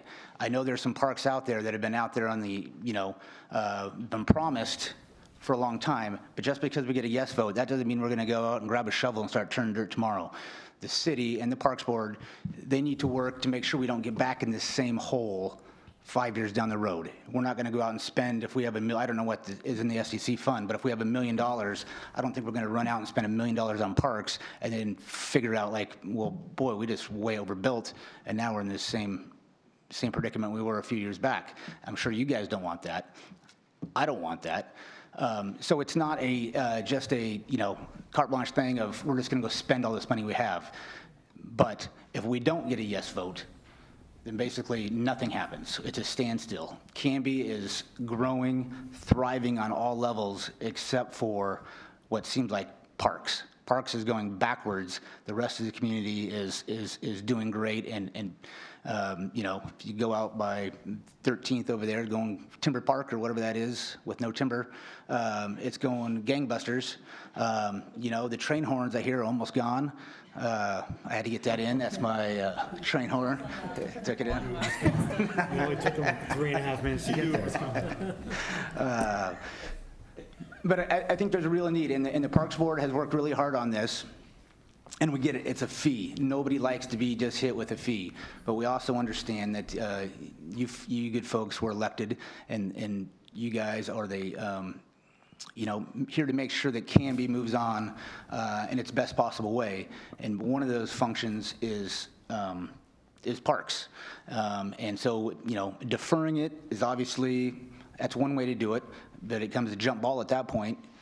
If you lose that, if you take it to the voters and you lose that, then where are you? Okay, now you're just deferring everything back, it gets worse and worse from there. So I guess what we're doing is looking for your leadership here to say, okay, we understand that there's a need for this. Let's make it happen. Let's do the right thing. It may not be the popular choice. I would say yes, it is, but who am I? But it's the right thing to do. What else? And also with the city, I believe the city used to give money to Canby kids. Back to Vicky's point, I'm kind of going all over the map here. I believe the city used to grant, I believe it was $10,000 before the budget kind of went sideways, and that helped with the having the secretary that would maintain and kind of operate. Obviously, when the budget went away, I believe that one was cut. I want to say maybe the historical, I can't remember. There was a couple of them that kind of went away. But the city used to do good things for the kids, and now obviously with budget constraints, their hands are tied, and now it's basically we're just passing it back on through player fees. And then I guess the one other thing, well, two other things. One is with Mr. Backstrom's information, that information was never, I don't know where he got his numbers, that was never relayed to us at the Parks and Rec Board. So I don't know where those came from. We've had the numbers for, I don't know, for a while, and those numbers have never seen. They never reached my desk, I guess, if I can say that. And then finally, when we talk about, Mr. Parker talked about having to, lay off cops or librarians or parks, and last time the parks were the losers. I believe, not that there's a good choice here, because it's not. We could always use more safety staff, but just reading it, I believe Canby was the 4th safest city in Oregon, maybe higher. I don't know.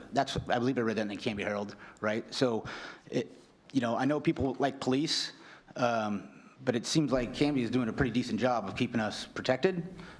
Could it be better? It always could be better. But, at some point you have to say, we're doing good here. What else can we do to make our community better? And so with that, I'll take questions as a citizen or a Parks and Rec advisory committee member. Or I'll take no questions at all. Train horns? You did well. Thank you, Ryan. Thank you. And we'll keep working on the train. So we have Alma Valdez and then Mr. Savory. And a reminder, if we can, Mr. Timer, keep us to 3 minutes, that would be swell. I paid out front.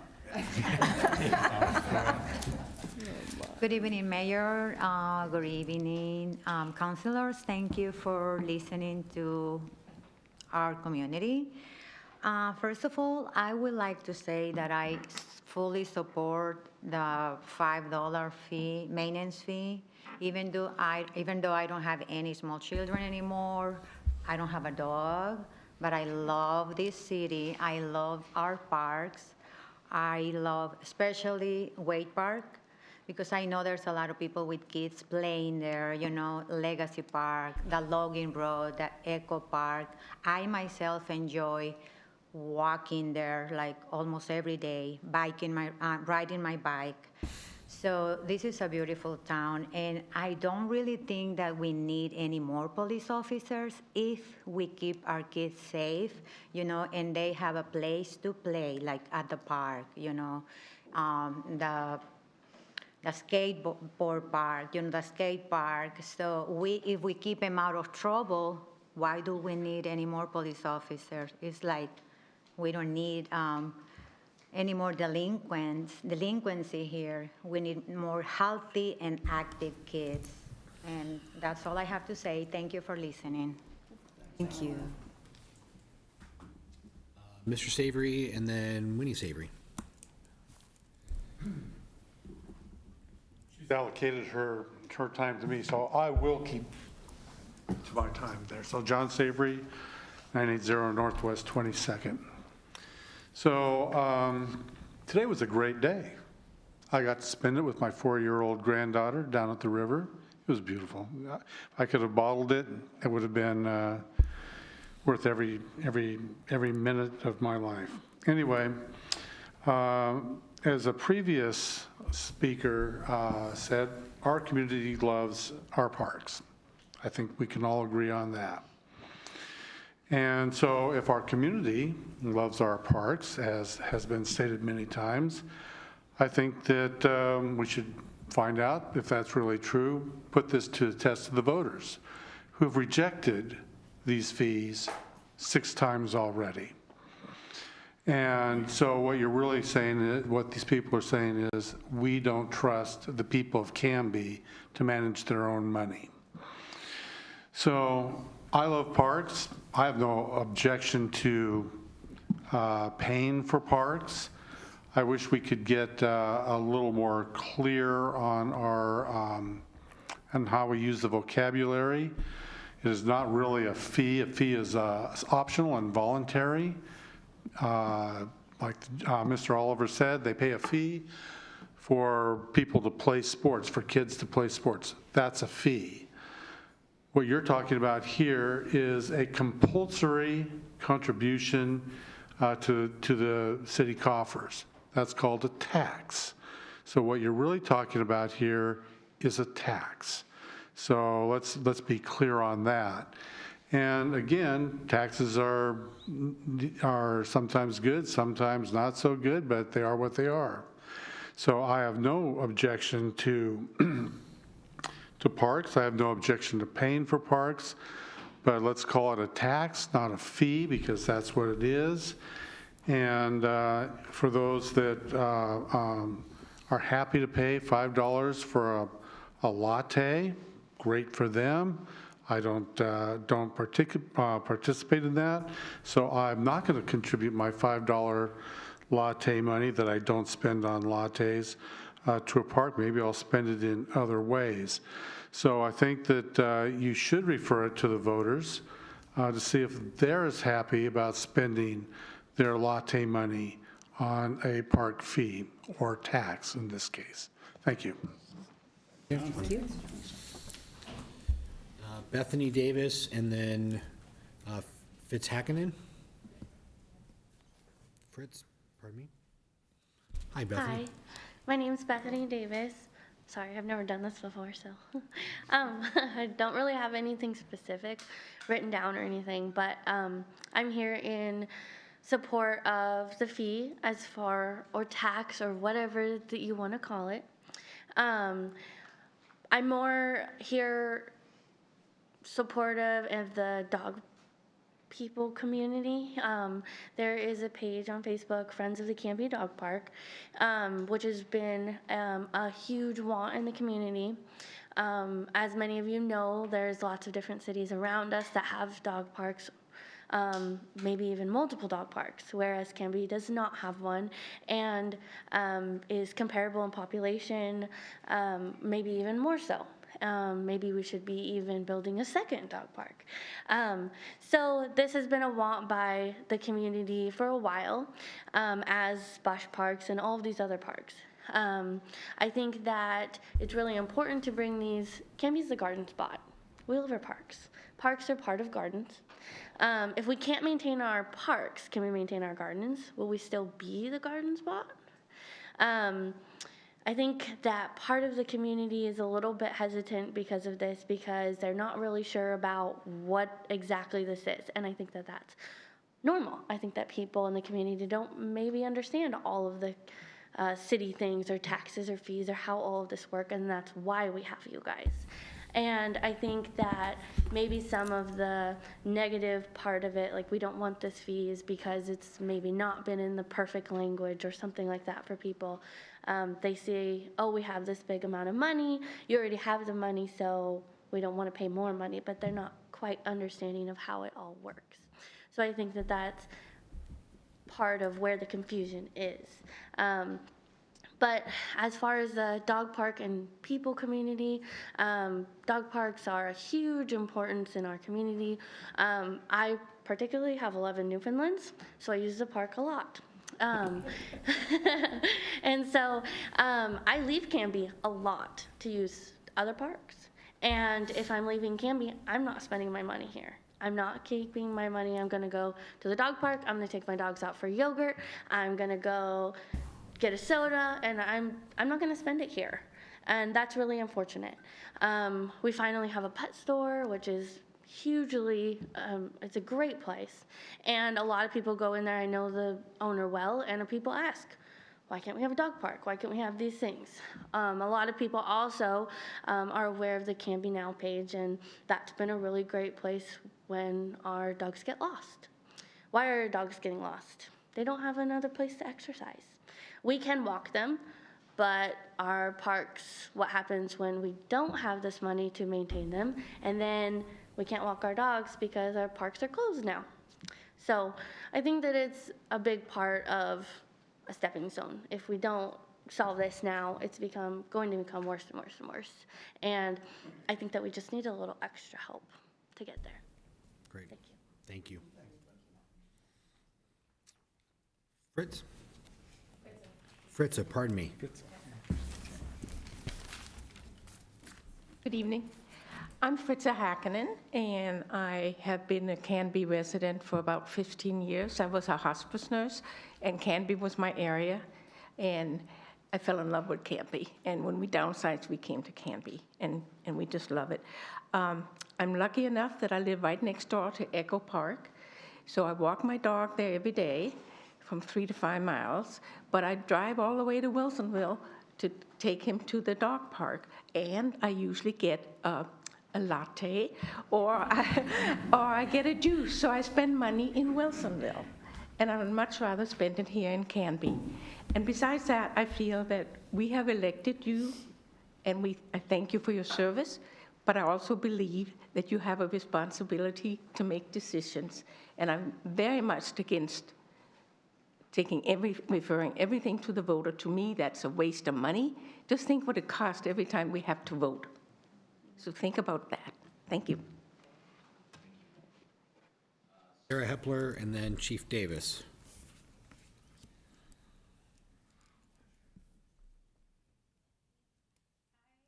Sarah Hepler.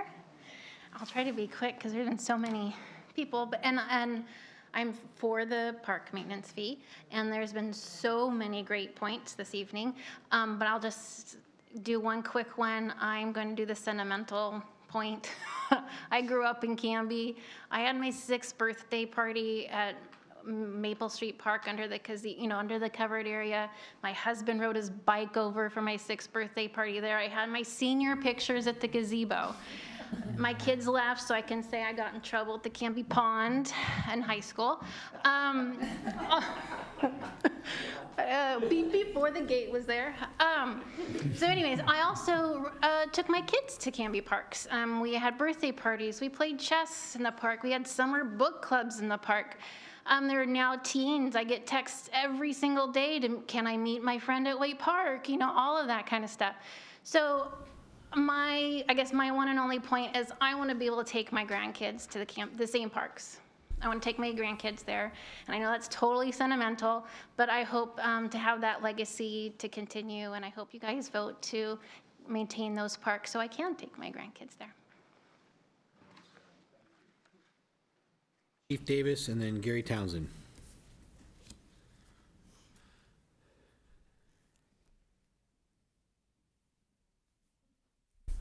Well, good evening. First of all, I wanted to start off by thanking the committee, the Parks Committee, working with the city. I know that takes a lot of time of their own time, so thank you very much to Ryan and to the committee for bringing this issue forward to you tonight, and also to the city staff for your work in putting this together. I know how much work it is. I just had one question on, and I'm sorry, but the recommendation, does that also include moving forward and looking at a parks district, or is it just the maintenance fee? Does not have that in the ordinance. Right now, in the language that's here, it's just regarding the fee. The fee itself. Correct. The long-term conversation is dialogue about moving to perhaps having a park and rec district. Mr. Mayor? Yes. You did, at your last city council meeting, when you accepted and approved the recommendations of the park committee, that did include moving forward to the next step and beginning to explore the creation of a park district. So that was in your approved motion in your last regular council meeting. Thank you. Yeah, that part of the plan is that we would be working towards that down the road. Long-term, It's yeah. Okay, just as an awareness piece, and I'm sure you're aware of that, but for the people that are here tonight and listening tonight, that when you form a parks district, that's another taxing district. And at that point, there's compression. And that compression means that people are going to lose money. And that could be, right off the top will be the fire district, which we already lose about $10,000 a year to compression. So if we create a parks district, then of course we're going to be looking at losing more money out of the fire district budget on a parks district. Just as an awareness piece, and with already a tight budget, a very tight budget, and behind in staffing in the fire department with duplicate calls going on a daily basis, that's of grave concern.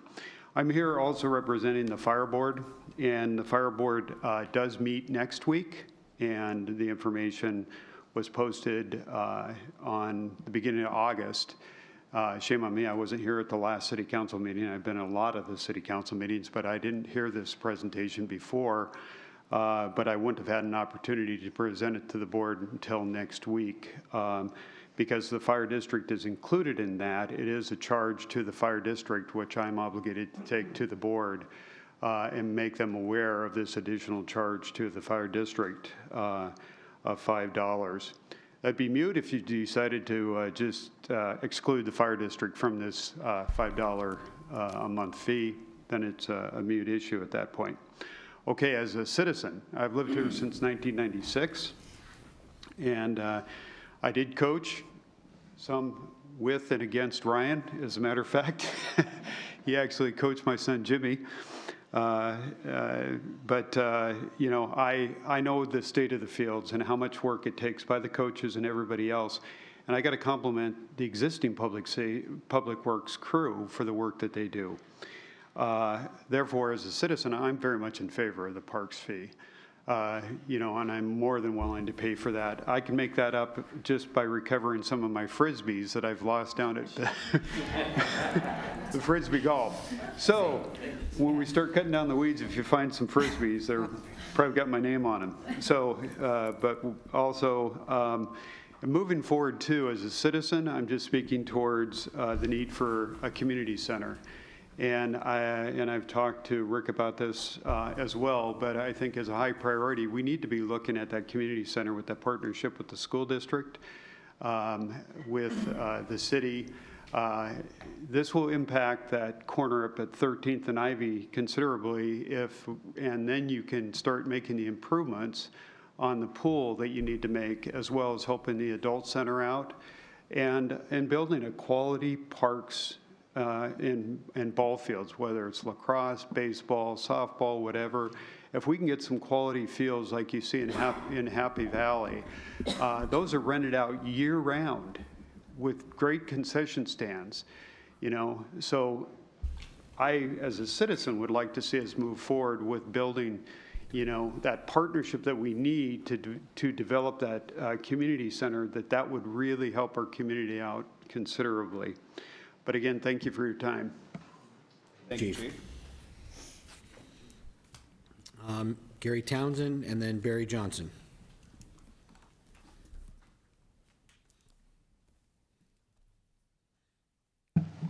Gary? Hello.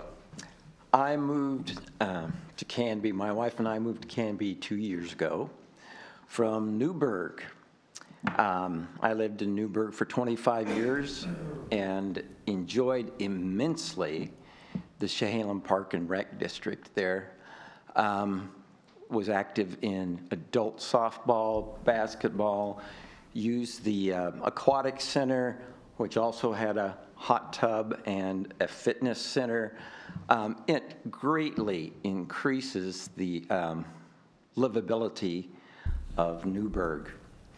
When we were deciding whether to move to Oregon City or Canby, we were looking at the house that we now live in Canby, which is just off Maple Street. I drove down Maple Street and I drove by the park there and I saw they had a tennis court. And I said, wow, that's great, because I love to play tennis. And we bought the house, went to the tennis court. Have you been to that tennis court? It's sad. And I started wondering about the livability of Canby a little bit more, but I met people here, good people here. I became the assistant coach at the high school for boys tennis a couple of years ago. And I also tried to, do my part to bring more recreation. I am also a pickleball player. Love pickleball, and wanted to improve the courts over there. We got the Northwest division of the American Pickleball Association to come in to look at the courts. We worked with the Park and Rec people, maintenance people. They were in favor. They said, let's go ahead and do it. Just remember, we can't help you any. And we almost got it done. But when they realized there was not going to be any maintenance, they pulled out. So we were going to fix those cracks and get it all ready to go. So that was a disappointment. I enjoy part of the parks. I take my dog down by the river and walk down by the river in some, I guess it's undeveloped land, but there's a trail there. And it's beautiful, and I walk there and I think, wow, what could this be? I walk there until the grass grows too high that I can't get through the path to walk through there. So it seems to me that it's a slam dunk that we ought to have maintenance, and this is how we get it. And if we refer it to voters, it gets kicked around. They don't understand what you've heard here tonight. They don't have the wisdom that you do because you have dug into and understand the facts and heard the testimony. So I not only encourage you to past this tonight, but to look forward and think forward about the livability of Canby, my new home. Let's get a park and rec district. Let's really make things happen. It really makes a difference in the community. Thank you. Thank you, Gary. Barry Johnson and then Betty Crawford.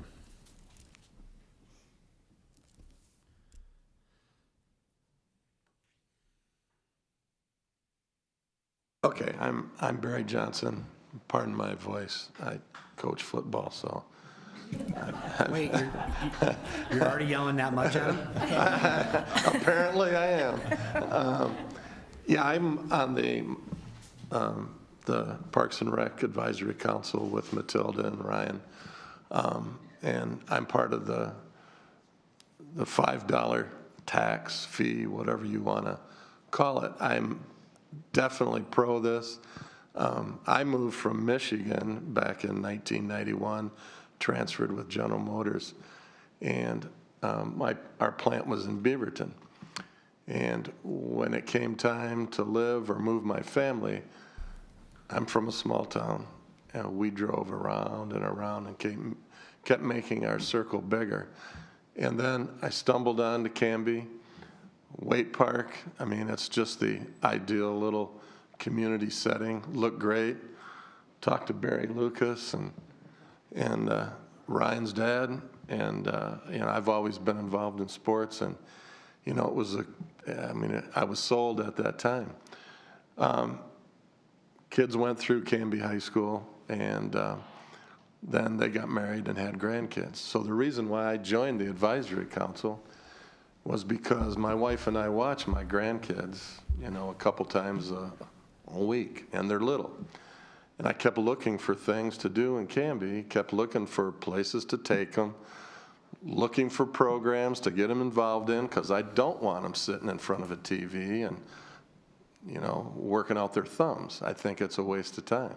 And if we had more parks or additional parks or better maintained parks, then maybe all these people wouldn't be sitting at home, watching TV. Maybe they'd be out exercising or being active. So anyways, my daughter, the pool, I have great respect for the pool because my granddaughter, I just came there tonight from the pool. She's been involved in there and she loves it. But prior to this, if we have to go places, I have to go into Wilsonville to the splash park. And I'm spending my money in Wilsonville.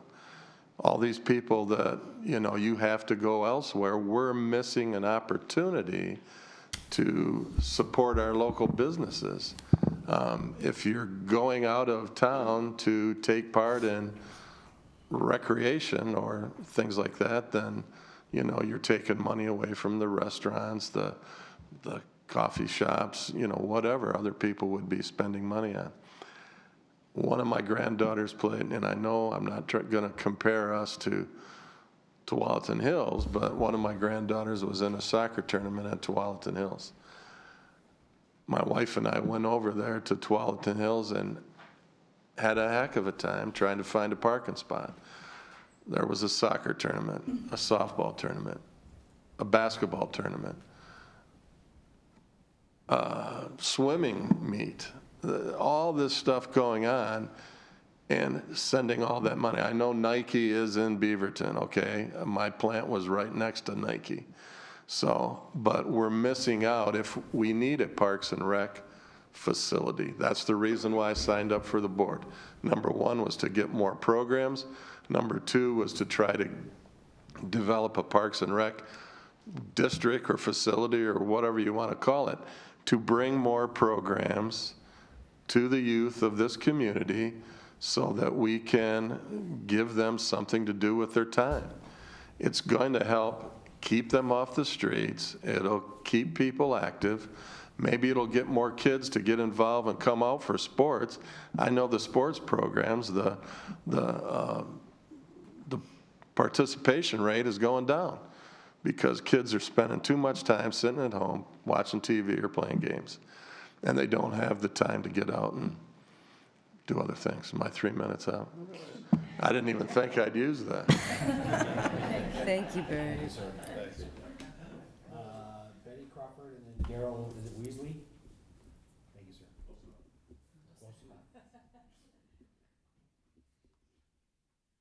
Betty Crawford again, only I am speaking as an individual at this moment. My husband and I moved to Canby in 1980 to raise our children, live here, work here. We have used our parks since 1980.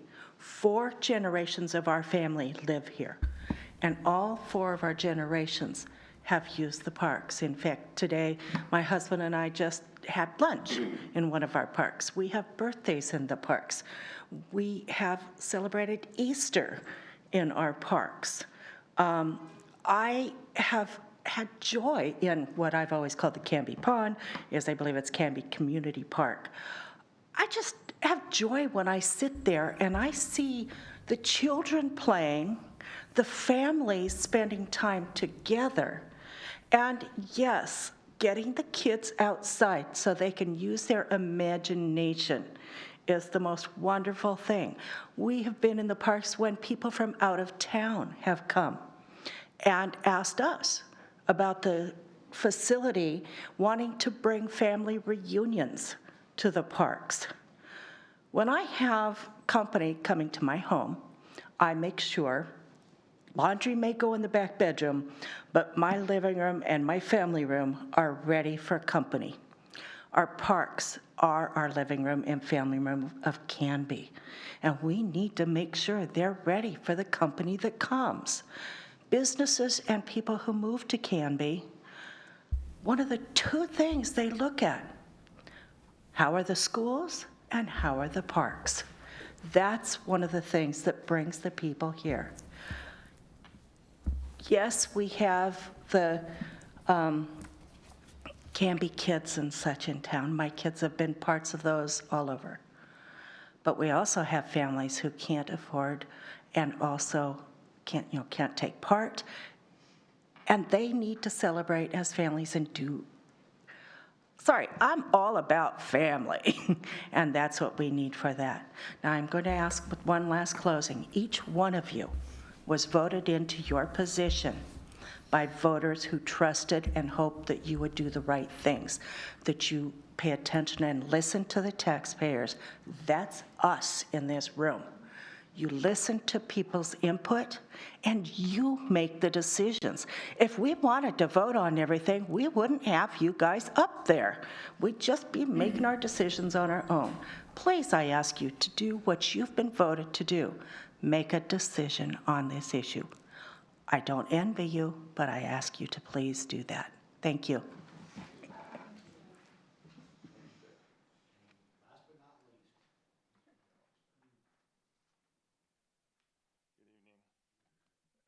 Thanks for letting me speak. My name is Daryl Risley, and I got to say I've only lived here for a couple of years, but I moved to Canby from 12, and after living there for 23 years and owning 3 different homes. One of the issues, 2 reasons I moved out: one, I'm chasing a woman, so my fiance lives here, but also I watched my taxes go from very low to almost $6,000 a year. When you get that tax bill, it's fee after fee after fee after fee, and it's not the $5 fee. And before I go on too far, I would be more than happy to pay a maintenance fee. $5 is nothing. I mean, I lose that much a day, I think, sometimes. But that I would support it in the way of a maintenance fee. I want to get on to the new parks thing in a second, but I've been to hundreds of council meetings over my years. I've been a government employee for 28 years on an executive level for the last 15. The people that come to these meetings generally are not a representation of the community. You get the people that are very pro and very against things. You don't really get the feel of the population. I did hear that there were some surveys that came out, which I'm not aware of those. I didn't see it. I just kind of got into this because I saw something on one of the social media sites that said, hey, by the way, go to this meeting because they're planning on putting a park in across the street on Locust. We just made an offer on a house on Locust where we're thinking about backing out. I'm sorry, I love parks. I don't want to live next to ball fields. I'm getting older, I want quiet Saturdays. I don't know if that's what's going in there or not, but anyway. The parks here are fantastic. I love Wake Park. I go through there almost every day. There's some misconceptions on some things. I get the fact where the lady here, and I'm sorry, I forgot your name, said, you know, you're not going to buy a car if you can't afford to maintain it. I don't think we should build a park if we can't afford to maintain it. These fees, as I read in the handout, are going to go up every single year without question. I do like that it's a CPI rather than any other way because that's very minimal. But I'm also not going to buy a Ferrari because I know the tune-up's $2,500. And like the one gentleman said, I don't know the names here because, like I said, I'm pretty new here. But it is a tax. When you're told that you're going to pay something, it's a tax. If it's a fee, let the people pay that use it. I'm more than happy to pay the $5, like I said. It's only $5. But some of the other things, I go to the dog park in Wilsonville often. I don't spend my money there. I spend my money here. I take what I need to go with me, and if I'm coming back, I spend my money here. I like the small town atmosphere. I pay more for a lot of things here because it is Canby, but I want to leave my money here. And I just see that the new parks going in, it's just going to be a compounding expense. If we get out of control and build $1 million park, these fees, even though these $5 a month is not going to be enough, and at 1.3% or 2.4, whatever the CPI is, isn't going to be enough to cover that. In my opinion, that's just my opinion. What else? I tried to make notes, and I can't even read my own writing. I just see things when you're given an open checkbook, basically, that they get out of hand, and especially in government. If we're so sure, if everybody here is so sure that that's what the community wants, there is absolutely no disadvantage to putting that up for a vote. And that's all. Thank you.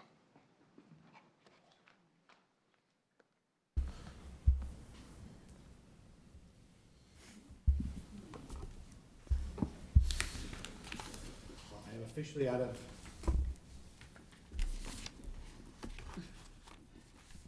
If I can figure out how to use the microphone.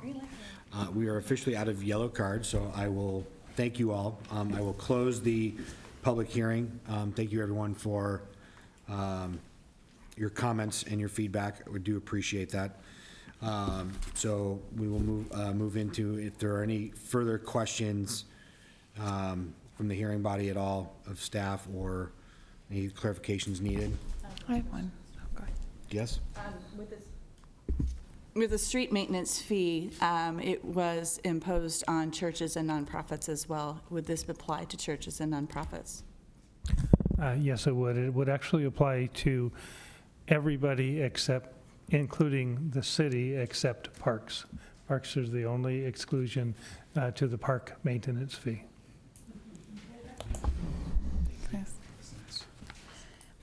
Just to get some clarification, the survey that went out, how many people were given the opportunity to respond to it? Do we know? How many were sent out? Just out of curiosity.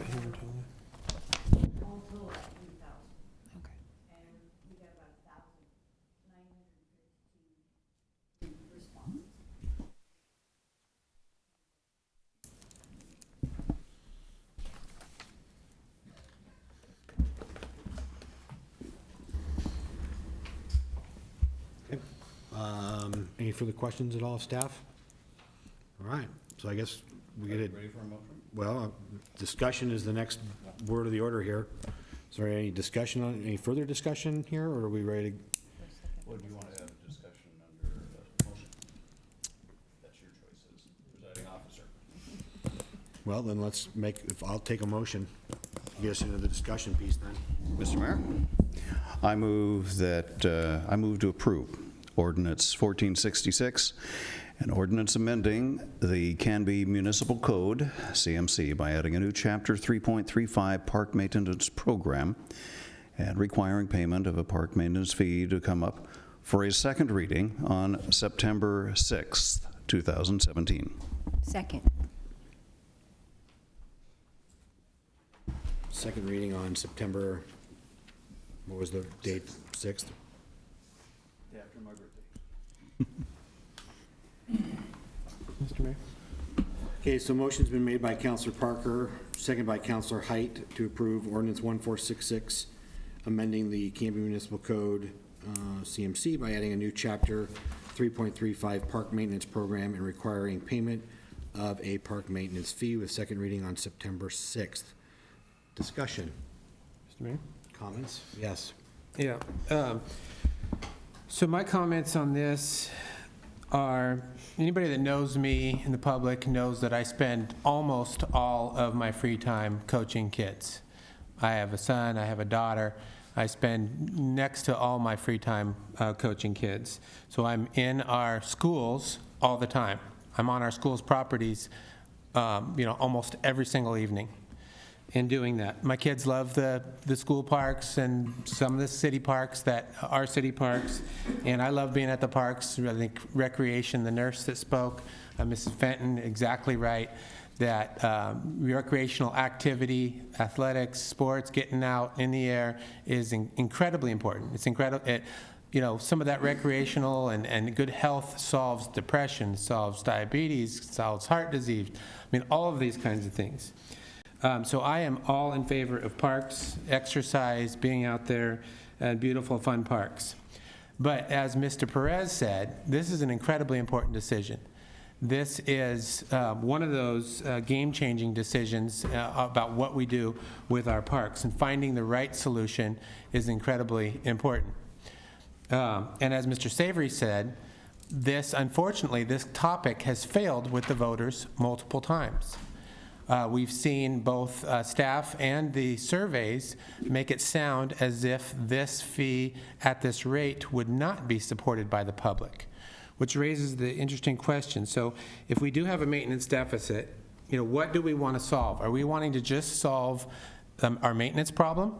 Well, the survey to the public, 97 to 91%, either 97 or 91% of the public said that they felt that our parks were maintained in good or better condition right now, as they are. So what are we really trying to solve? What I hear from most of the public is not that our parks are under-maintained right now. It's that we all want better, bigger, more parks. We want a special purpose district. We want the maintenance to be up to speed. We want some sort of a sporting complex. I'd like, and I think some of the folks in the audience and the public would like, the schools to work with us more on those. We'd like new parks. But all of that costs way, way, way, way more than $5 a month. And I'm very much afraid that if we simply approve a $5 fee, tax, whatever, right now, that will take the steam off of the tea kettle. And we will lose any momentum that is out there in the public. If there's no momentum, then it's not going to happen anyways. If there is some momentum to get something real, substantive, a big plan, something like the Happy Valley what's it called? Scotts Park or Scotts Valley Park or whatever it is, a public-private partnership that you can actually get people to come into town on purpose to go to that particular facility, then we'd lose that. We'd lose that opportunity. So I do think it is important to get this done the first time, and I support something that's much bigger, much more grandiose, and that is approved by the public, that the public has a way to step in on it.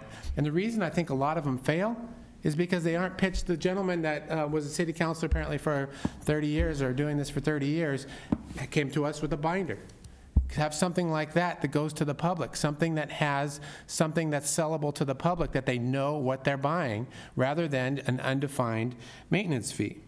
So I would approve something like that. And we just increased the parks budget by 17%. This would more than double the existing maintenance budget. So we already have a problem right now. We have a special purpose, the Canby Area Park and Recreation District, that is struggling, that's asking to decrease their size, that hasn't done anything in multiple years, that's ready for a solution. We have problems that are ready for solutions right now, but they don't just involve a maintenance fee. I think we're misdirecting some desire and some need for the things we all want in fantastic parks to a maintenance fee. You know, there's bigger problems. There's the pool issue. There's the school use problems. So we want something that's organized and functioning, like Capra is not functioning, but a maintenance fee is not the solution. So I don't support just the $5 maintenance fee. I would much rather have a holistic, comprehensive plan on something much bigger and much better that the public gets some buy-in on and tells us whether they're wanting to pay, because it would cost a lot more than $5 a month to do it, whether they're willing to pay for it. And that's my take on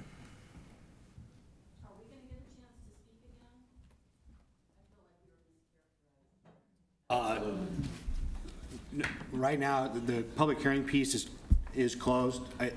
So right now, this is dialogue and discussion amongst the council right now. So right now, probably not.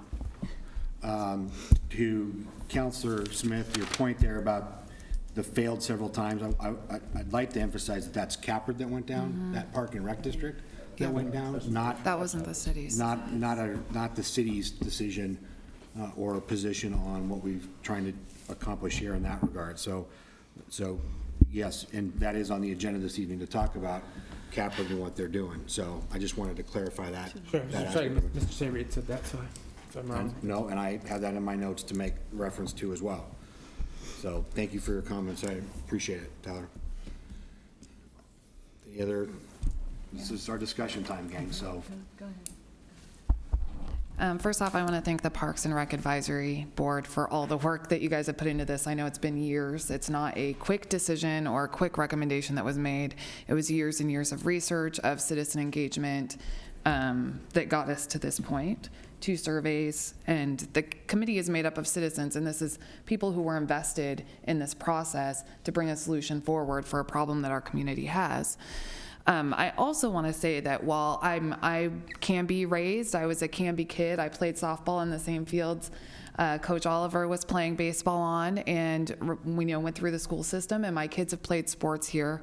And I'm a huge advocate of seeing our park system continue to flourish and grow.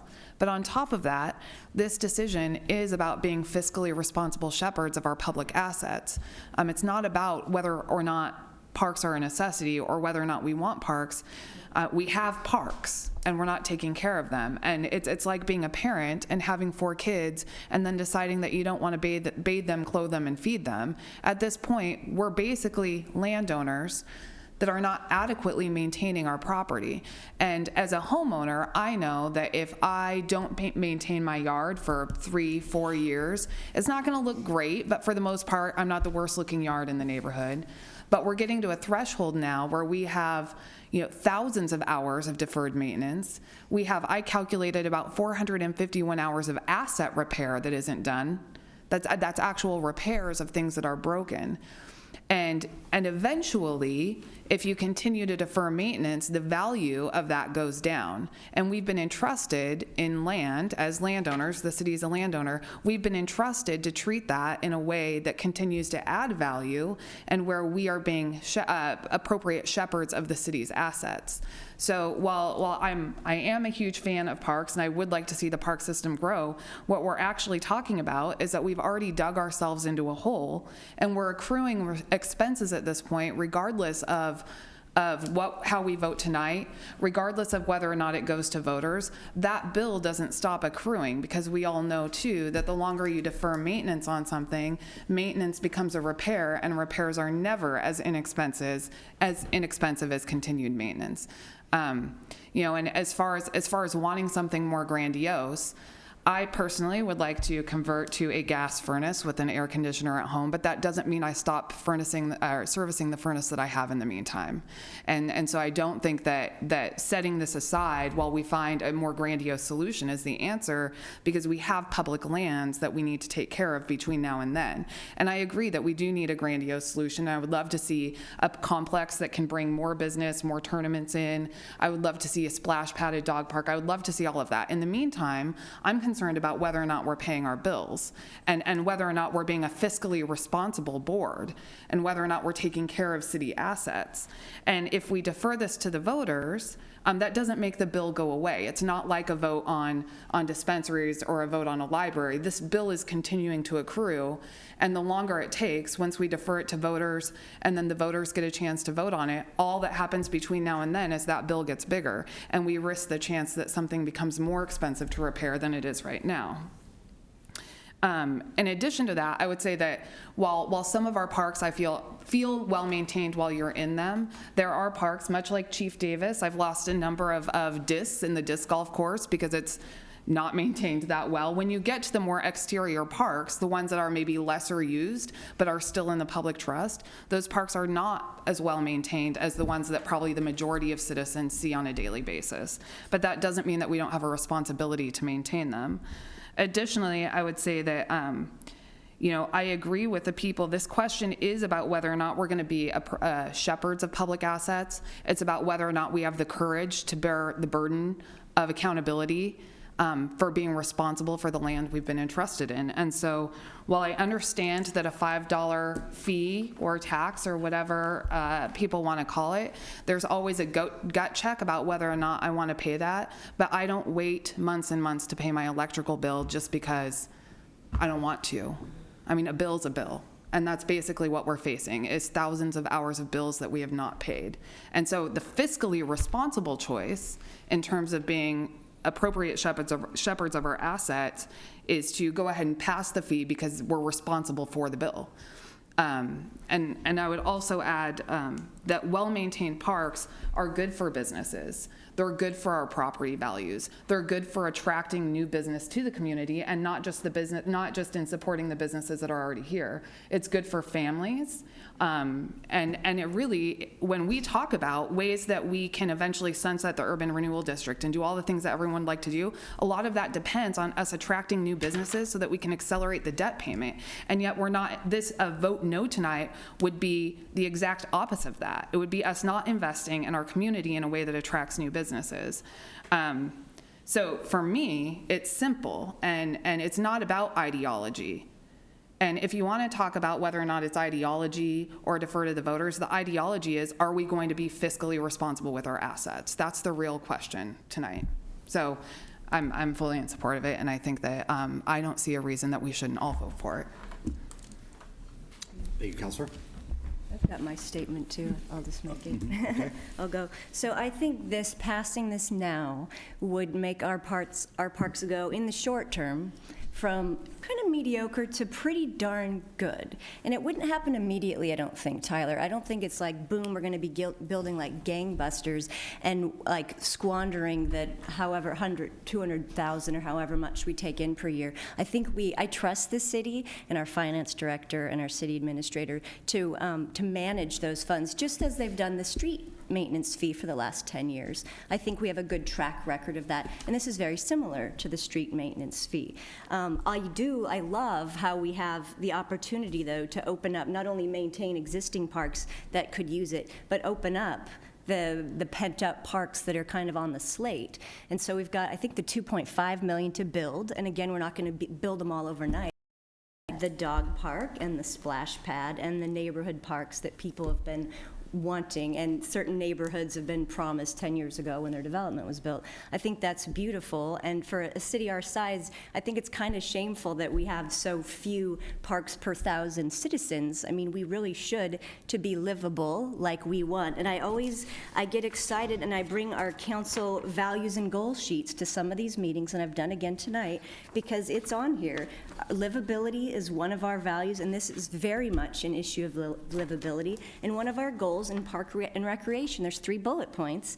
It says identify funding and strategic alliances for acquisition and improvement of parklands, and also identify future parklands. And one is like more long-term, like park district stuff, which we're not ready to do. But this is exactly what we're here to do, folks, is implement our values and goals, I think. So I think that's important. Also, the visioning process in 2012, when Greg Ellis was our city administrator, many volunteers from the community, some of you out here here today, I'm sure, were on that committee. We broke up into different subcommittees. Parks was one of them. Community and recreation was one of them. Anyway, people spent countless hours and listed out, this is where we want to go as a community in 5, 10, 20 years, and Parks was on that plan. And I hate to just shelve that and say, well, that was a nice plan, let's just put that aside. And occasionally we do bring that up, and that's valuable. But this is a prime opportunity to take a look at that tonight and in the short term and implement that. I think that would be very valuable.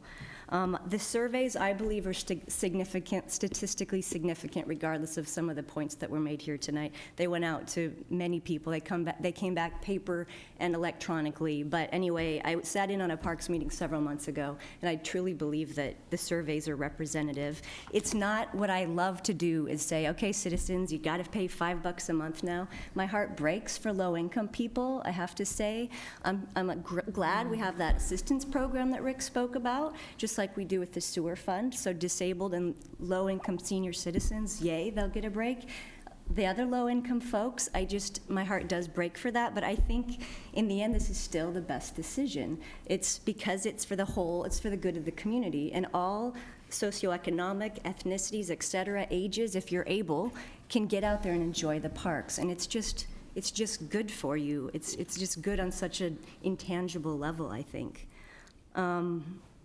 Also, I don't think this necessarily has to go on for years and years and years. We will, I hope, find a long-term solution. After the urban renewal sunsets, more money in the general fund will come in, and then we'll decide, like, okay, how are we going to spend that? Maybe a future parks district, that's definitely way out there, but I think this doesn't have to be like, oh no, this is going to go on for 50 years. I don't know what's going to happen in the future, but I have faith that we as a council and as a city can responsibly take in the money and spend it wisely and really do some good for Canby. And I'm so thankful for all of you staying till like past 10 p.m. to speak and listen to us. So just hats off to the community that came out tonight. Thank you. Rick, a couple of times it's come up regarding sunset piece, and I know that that's something that you and I have talked about, if whether or not that can be put into this and have a definitive sunset component to this. Yeah, and it certainly could be. After our conversations, I worked up some different language scenarios, and I think it would actually, if the council decided to go in that direction, I think it would actually fit pretty seamlessly, where you could put essentially a poison pill with a drop dead date and date certain, unless the council acted in an affirmative vote to continue. So the good aspect of that is that it would provide the council and the public an opportunity to see if the fee was successful, and provide the park committee and the council and city staff the opportunity to work towards longer term, more permanent solution. Does that feed into your point, Tyler, about this being an ongoing, being able to get to a bigger piece? It certainly would. I mean, you heard Councilor Height had said Park District way out there. That's exactly what I'm trying to avoid. I agree.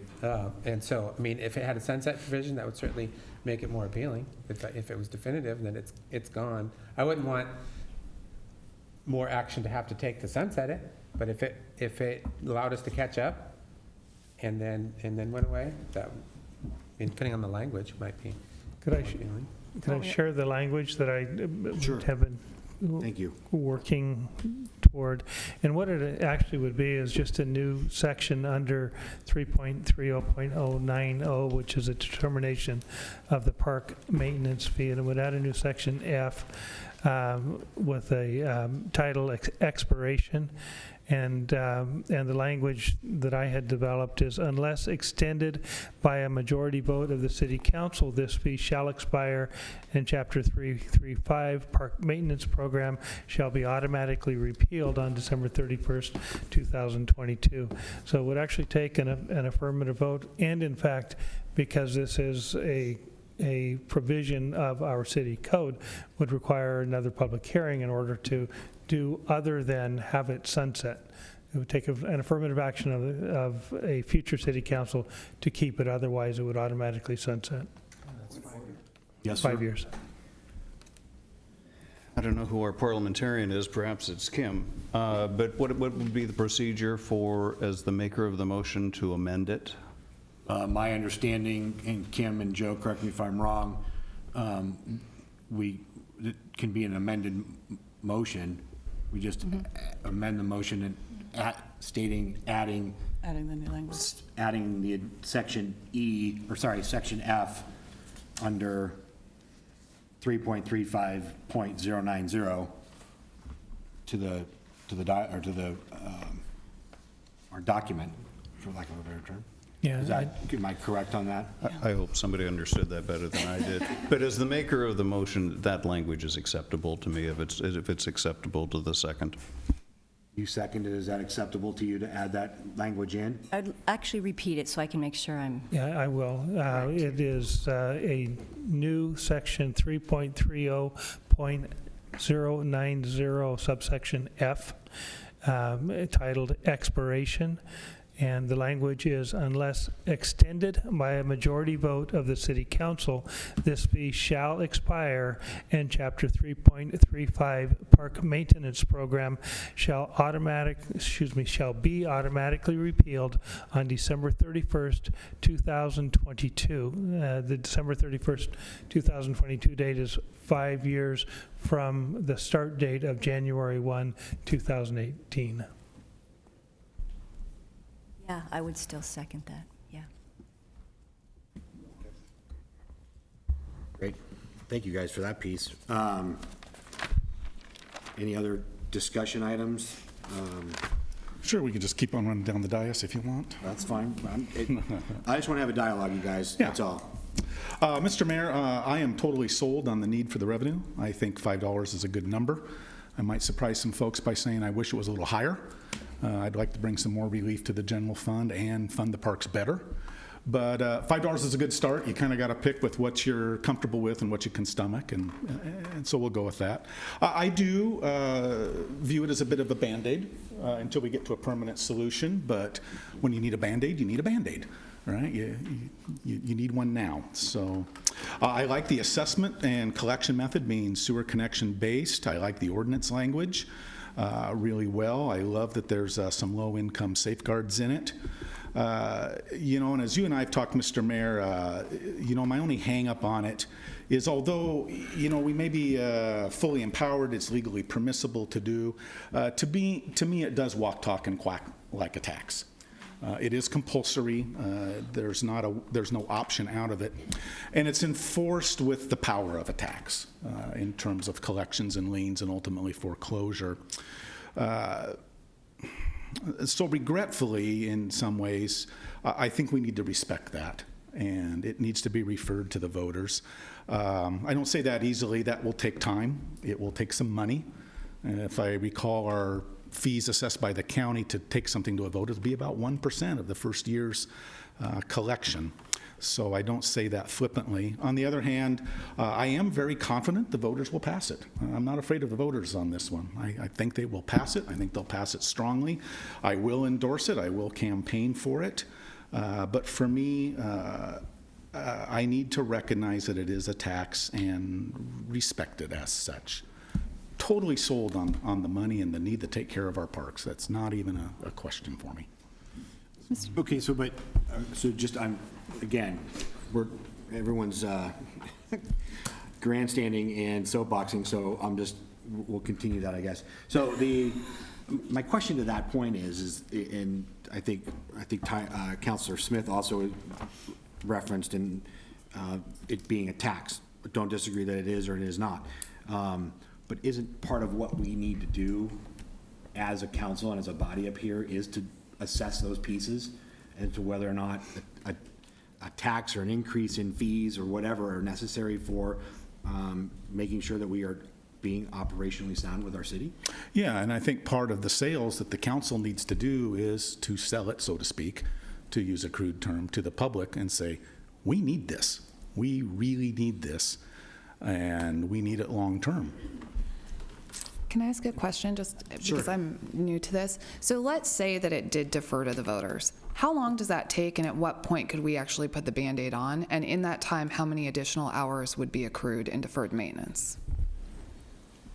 I don't think we can make the September ballot, can we? It would be No, March. I think it's a fair question. If we're going to defer it to the voters, like, what's the time? May would, I think, be the earliest. It's a long ways. A special election can happen in March, Yeah. I believe. You could do a special election, but you would have to pay, where if you waited till the May, you wouldn't. May or the next year's general election. And then when that happens, like, how long does it usually take for it to go into effect? Because usually things are written to take effect several months after, right? We would have to go through workshops and come up with ballot language and explanatory statements and everything else in order to, decide on how long that takes to come into effect. But potentially like a year, because it's like August now, and then we vote in May, so another year of deferred maintenance. Well, we would. It's really an advisory vote because it really is legally a fee. Yeah. So, I guess that would be part of the discussion we wouldn't be voting on a tax. We would be voting on a fee, or on an advisory vote on a fee. Yeah, I guess what surprises me is if you feel the need for it, and you see the need for it, and you see it as a Band-Aid, that you want to wait a year to treat the illness. To me, that's... I don't want to wait a year. Like I said, I regretfully and fully appreciate that it does delay things. It does cost some money. It does put it off. I just see it as a tax because Oregon law differs, and they call it a fee. And if we do it, it doesn't affect compression, but it's the compulsory nature and the enforcement of collection nature of it. Tim, can I ask you a question? If it was a special election, you're better at this than I am, but what percentage of voters turn out in a special election? It's usually pretty poor. So if you want to ask voters, you're not asking very many of them. You're asking the least amount you could ask them in a special election. Yeah, I don't necessarily advocate a special election. You get better voting in May, and and you get into other trippy things like usually what we're talking about is when you talk about property tax things, you are having lots of people vote on something they don't pay directly. This one's kind of quirky, and it's kind of the other way around. You'll have a lot of people paying instead of the voting, but I'm just trying to understand your position on wanting to ask voters their opinion, and your solution is to pick the time that the fewest amount of voters would historically participate in. No, I'm not saying till a special election at all. I'm saying unfortunately we should wait till May. Wait until May, even further. But that is a special election. I'm not prepared to wait. No, that's a regular. May is a primary. There's still a low election. turnout. But it's a low turnout in May, November, right? There is a lower It's turnout lower in than May the than there general. is in November. It's common, we have seen in history where there are times when you want something passed, you put it on the May ballot, because there is a tendency to be lower voter turnout. I'm not saying it's right or wrong, I just know that that's sometimes a tactic, I think that there are some important differences between this and a tax, though. For example, we have a low income, we have a way to either waive it, there are exceptions, that there's a way for people to apply to pay a lesser amount. That doesn't traditionally happen with most taxes. There are some unique differences between this and a tax. You can defer taxes, but you can't get a partial waiver. Mayor, if I can address that? Yes, sir. That was one thing I was waiting to talk about is the low-income exception.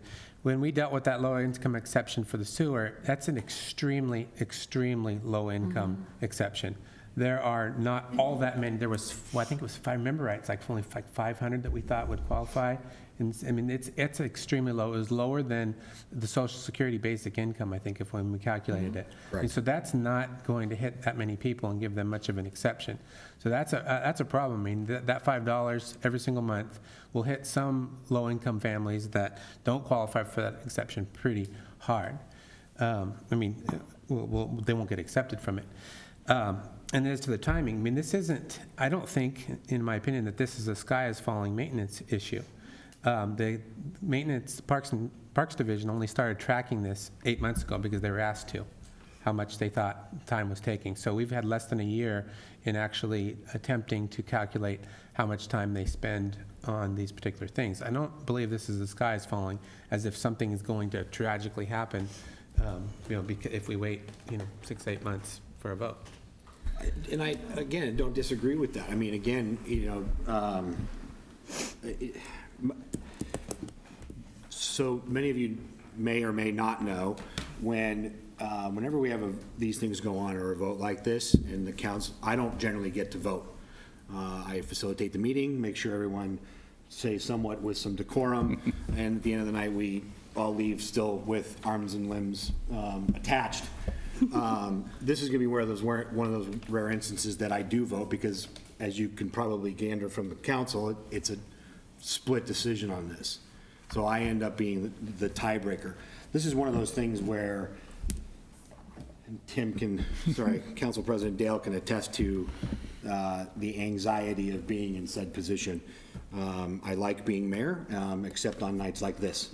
The parks piece is a big deal. Our parks are for enjoyment. They make a community better. We have, for the past 3 years, maintained only our most actively used parks. So Waite Park, Legacy Park, Maple Street Park, and Community Park. Yeah, those four. So those have been the ones that constantly get the maintenance because they are our most widely used parks and our most visible. Parks, as many would say, are not a necessary or key function of government to provide or to take care of. It's not police, fire, water, sewer, roads. Power, streets, and garbage. Power, streets, and garbage. We contract for a lot of those things, but there are other pieces that we're responsible for. I don't like the fees. I don't like taxes at all. I get it. I don't like them.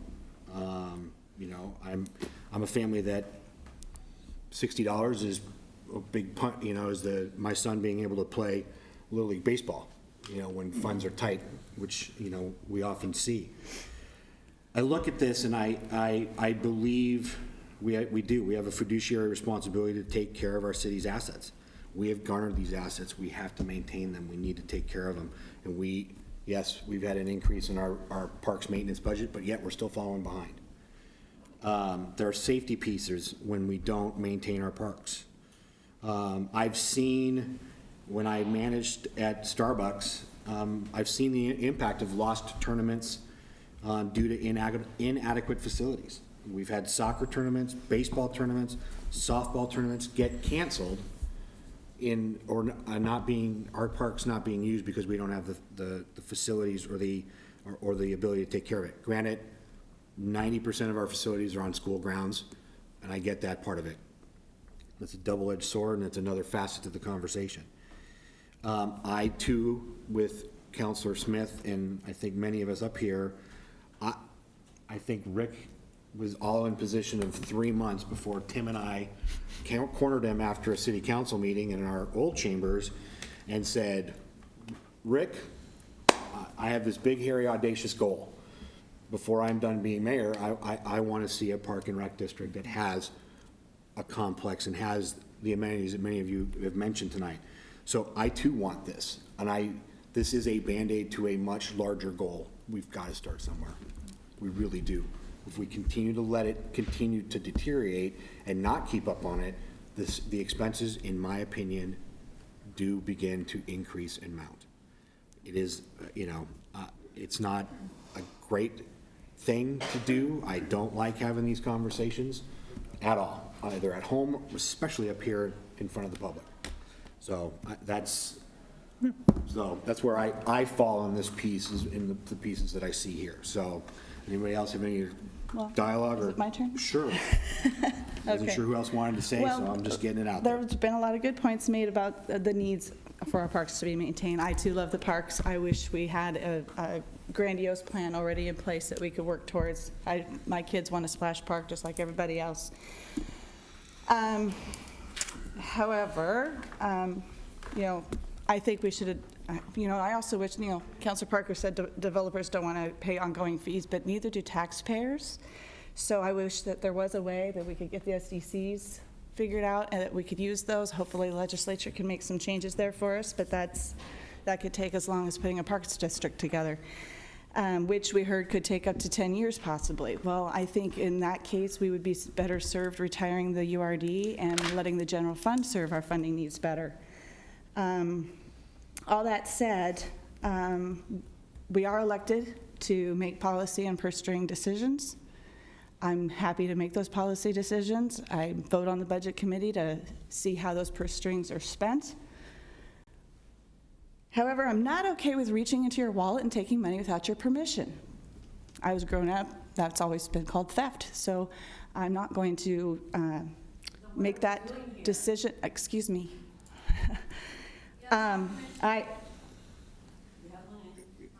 Excuse me, please let us have our conversation, okay? I did allow you guys the time. Let us have ours, please.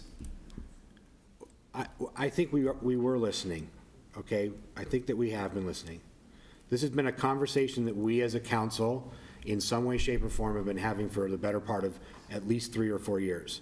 So this is not a new conversation or new dialogue for us, okay? This is not, like I said, these are not easy decisions to sit up here and make. So we did hear you, Karen. We have, okay? We really have. Please continue. Thank you. I'm not okay with taking money from the taxpayers without asking them first. I was elected on a promise that I would always refer a tax to the voters. And in my opinion, because of the way it's collected and enforced, this is indeed a tax. There's no way to not pay this tax. So I think we should refer it to the voters like any other tax should be. Any other comments, conversation pieces? Yeah, please say one more thing. Yes. I think I hear what you're saying, Tracy, about not wanting to take money out of other people's pockets, and I know that that's a sentiment that a few of you share. Please understand that this is different because we've already spent the money. The bill already exists. The bill already exists. And the question is, are we going to be responsible with the assets? Are we going to have the courage to take care of the land and the assets that we have or not? And it is very different. We're not asking people if they want us to build a new library, because if we don't build a new library, that bill doesn't exist. This bill exists, and if we're going to be fiscally responsible with the city's assets, we should pay it. And it's very, very different than assessing a tax for some new structure or anything else. The bill exists. The bill exists. And the question is, are we going to pay it or not? Mr. Mayor, if I can just address Yeah, just a second, Counselor. Yeah, and I agree with that. And I hear what you're saying. And I also get where the other half of my dais is, okay? You know, because I do understand that, and I do appreciate both sides of this argument.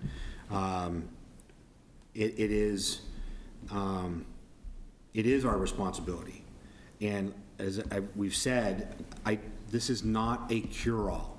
This does not, we have deferred maintenance that we need to keep up on, and I am a firm believer that we bring no other parks online until we are caught up and we can show that we can maintain any more that we take on. That has got to be paramount to this whole conversation. Agreed. You know, you're right, the bill is due, and it's all of us that have to, you know, pay for that bill, and there are things that we've got to do.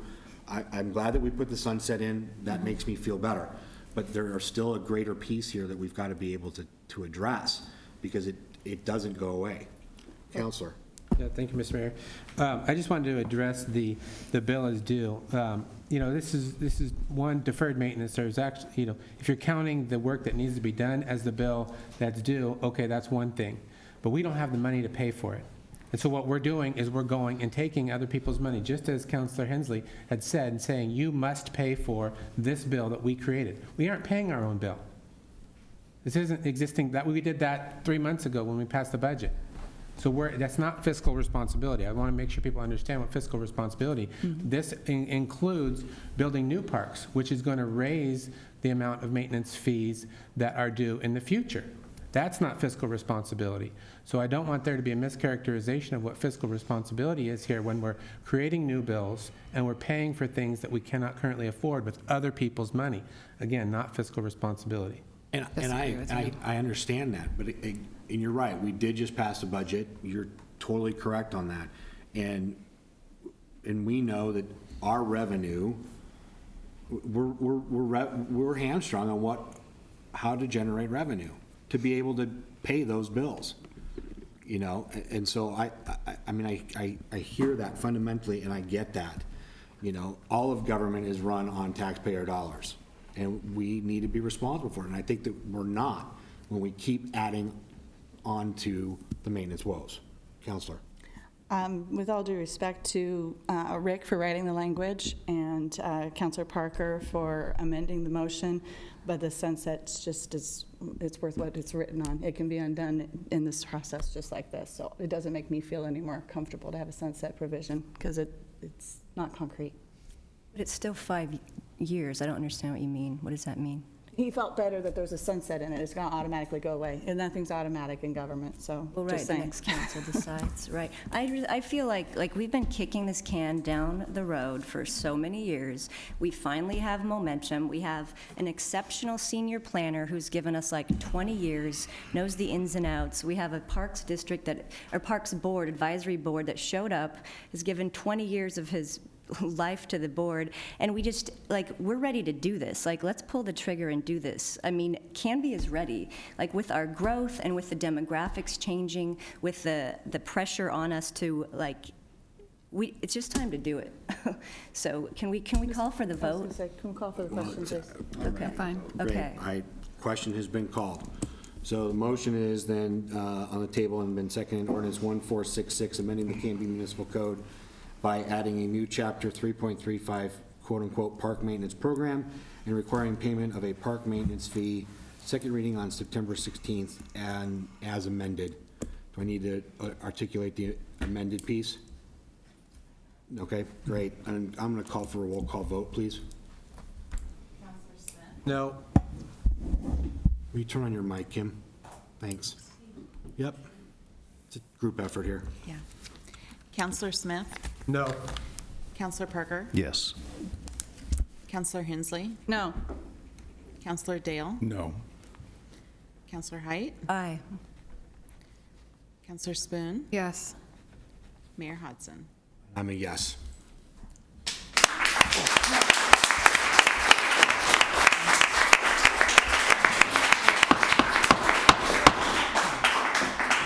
Thank you for that.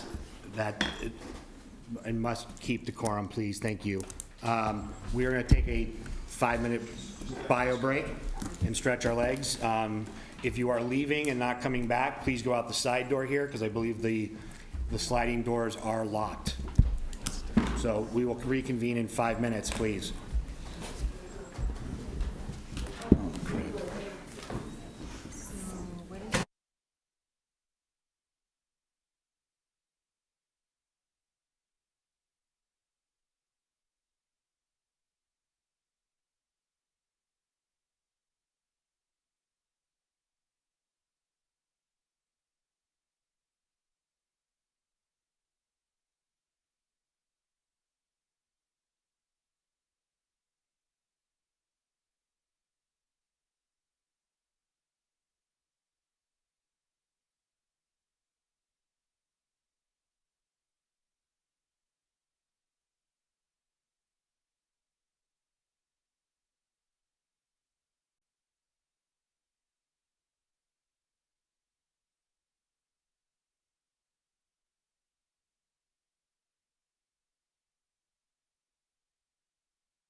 The next item we have is ordinance 1464. This is amending Canby Municipal Code, Chapter 5.04.190, regarding business license exemptions.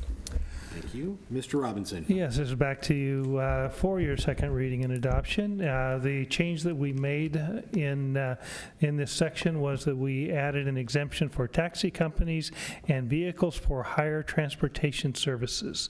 This was the only change that was proposed to this section. I'm sorry, did you say this was a second reading, or this is our first? No, this is First. Oh, We had a first, work I'm sorry. session It's where amended. it came Okay. to us as a council piece. Then this is your first Okay. reading. My apologies. All right, so yeah, this goes back to the conversation we were having about Uber and Lyft drivers having a business license, much like taxi cabs. Because at the time, we had a taxi company in Canby that paid a business license, but yet Uber and Lyft drivers did not. So we are now exempting Uber, Lyft, and taxi service companies from the business licensing piece and treating it more like the transit system like CAT, correct? That is correct. Perfect. Any questions or comments about this one? I just want to applaud Rick for the creativity on the idea.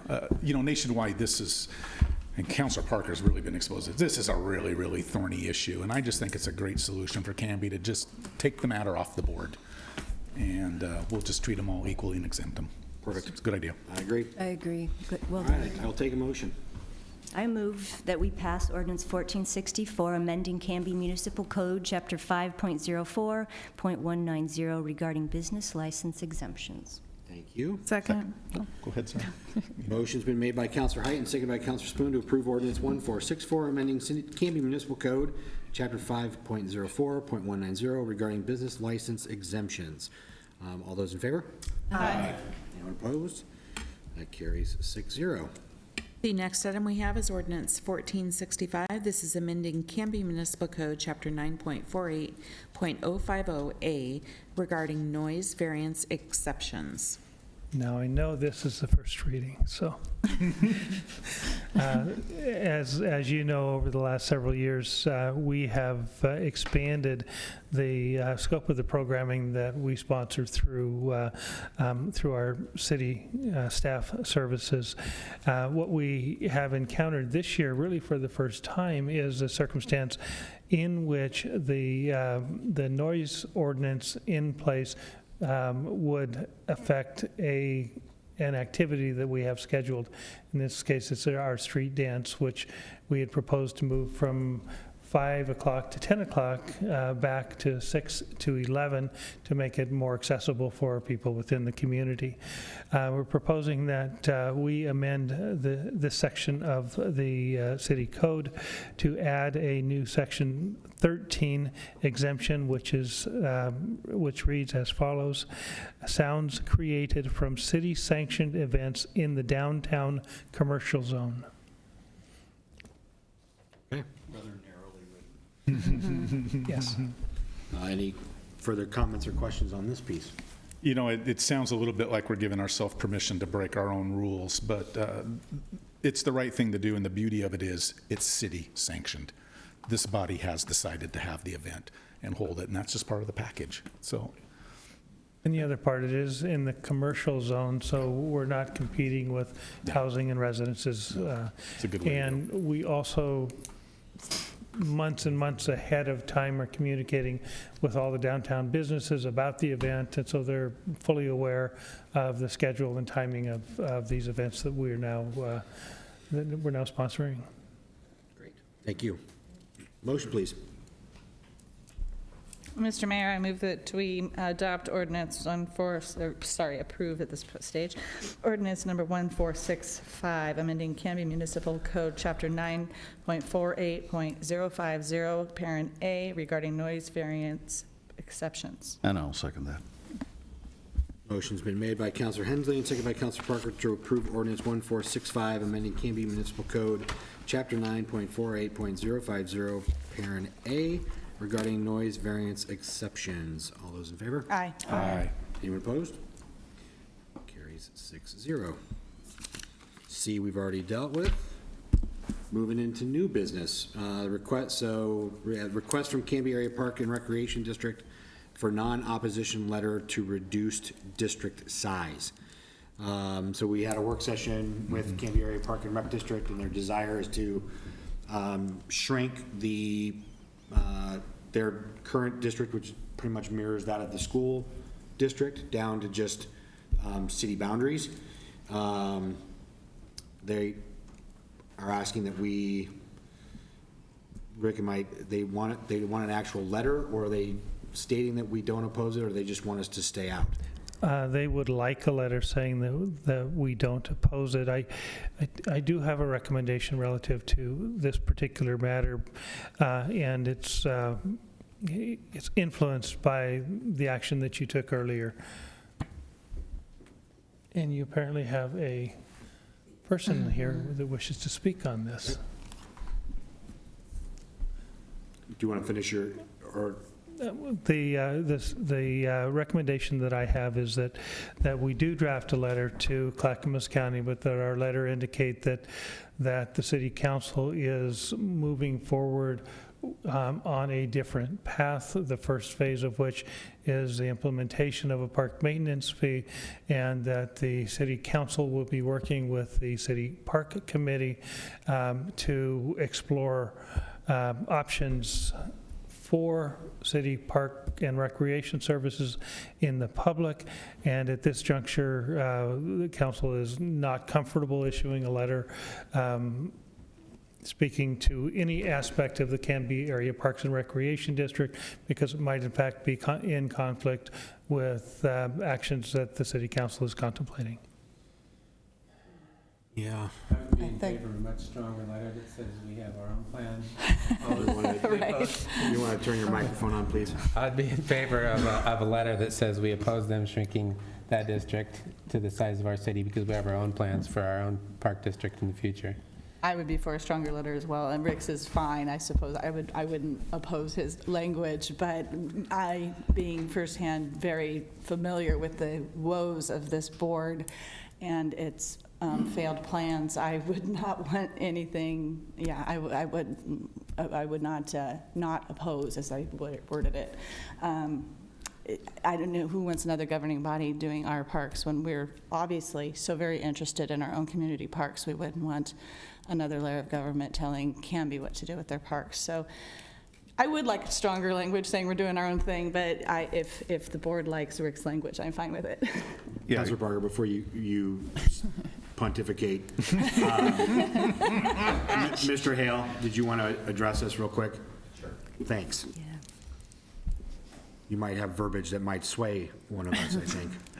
I actually don't have a lot to say about it. I agree with Rick here that there are other plans moving forward, and Capard may be part of it, may not be. I know that there's, I'm going to call it a marketing issue about what Capard is and does. Are you on the Capard board? I am, but I'm not speaking for them. Okay. No, I just making sure that's clear. No, I thought I recognized you. He's the newest one. So I think that it may play an important part in the future, and one of the things that Matilda talked about was forming a new district. Well, there are fees and costs associated with that. There is a district in place already. If we shrink it down to the size of the city limits, what do you gain from that? You lose more than you gain, in my opinion. Well, it sounds like you guys are at still maybe even, not that you're speaking for the board, but at a conversation level in your own right about this. I think that the group that exists right now, they've had some conversations. I'm all new to it, so I'm still learning. I'm speaking from what I've heard here, what I've learned in the last few months about the parks, what the district was supposed to be when it was formed 60-ish years ago. It's been a long time. So I think that holding off on what that district could be and writing the letter in that way may be the way to do that. Perfect. That's all I've got. Thank you. Thank you. Councilor Parker, your turn. Let the record show that tonight I thought that Councilors Smith and Hensley were absolutely right on in their assessment of this. Anything from the left side of the dais? Ditto. I appreciate the neutral language, the professional, the forbearance. And I also think we should give the new board a chance to let them evolve and let them kind of earn their stripes. It's a different group. So in all due respect to them and the new board, we'll kind of work with them as needed over the years. Anything? Not that anyone needs to hear more from me tonight, but I would agree. I don't mind the neutral language, but at this point, Cappard has failed to produce anything 6 times over in 6 decades, and I don't see the need to come out in support of them changing their boundaries. I mean, they need to figure out who they are and what their plan is. Yeah, I'm not actually recommending a non-opposition letter. I'm recommending that we express that we are not going to write a non-opposition letter, but that we don't go quite as far as writing an opposition letter. Yeah. I'm fine with the language as it is. Well, and as you and I have talked about it, it's that whole viewpoint of they're an independent body and they will need to do what they need to do. However, based on much of our conversation and even with our conversation with Cappard, is that we have a bigger, larger goal that we want to go after, and I think going down and shrinking the district might conflict with our goal. Is going to not get us to where we need to go. So you and I will work on a non-threatening opposition, non-opposition. Non-opposition. You guys work it out. All right. Seems super easy. Great. City administrator business and staff reports. Anything, Rick? No. Thank the Lord on that one. Citizen input. Any other citizen input for those that are left? Get down, Joe Craig. Sorry. We know you want train horns are quieted. new We got business. that. I think we have room in the agenda in February. We're going to for that defer one. to the voters. Yeah. Action review, Kim.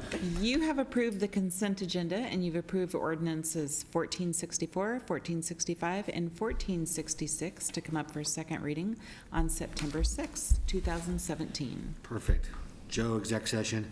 Nope. Yay. Okay. I will take a motion to adjourn. So moved. Second. Motion has been made by Councilor Hensley, second by Councilor Spoon to adjourn, non-debatable motion. All those in favor? Aye. Anyone opposed? We are done. Canby, good night. Can you hang for a couple minutes? You gotta go. No.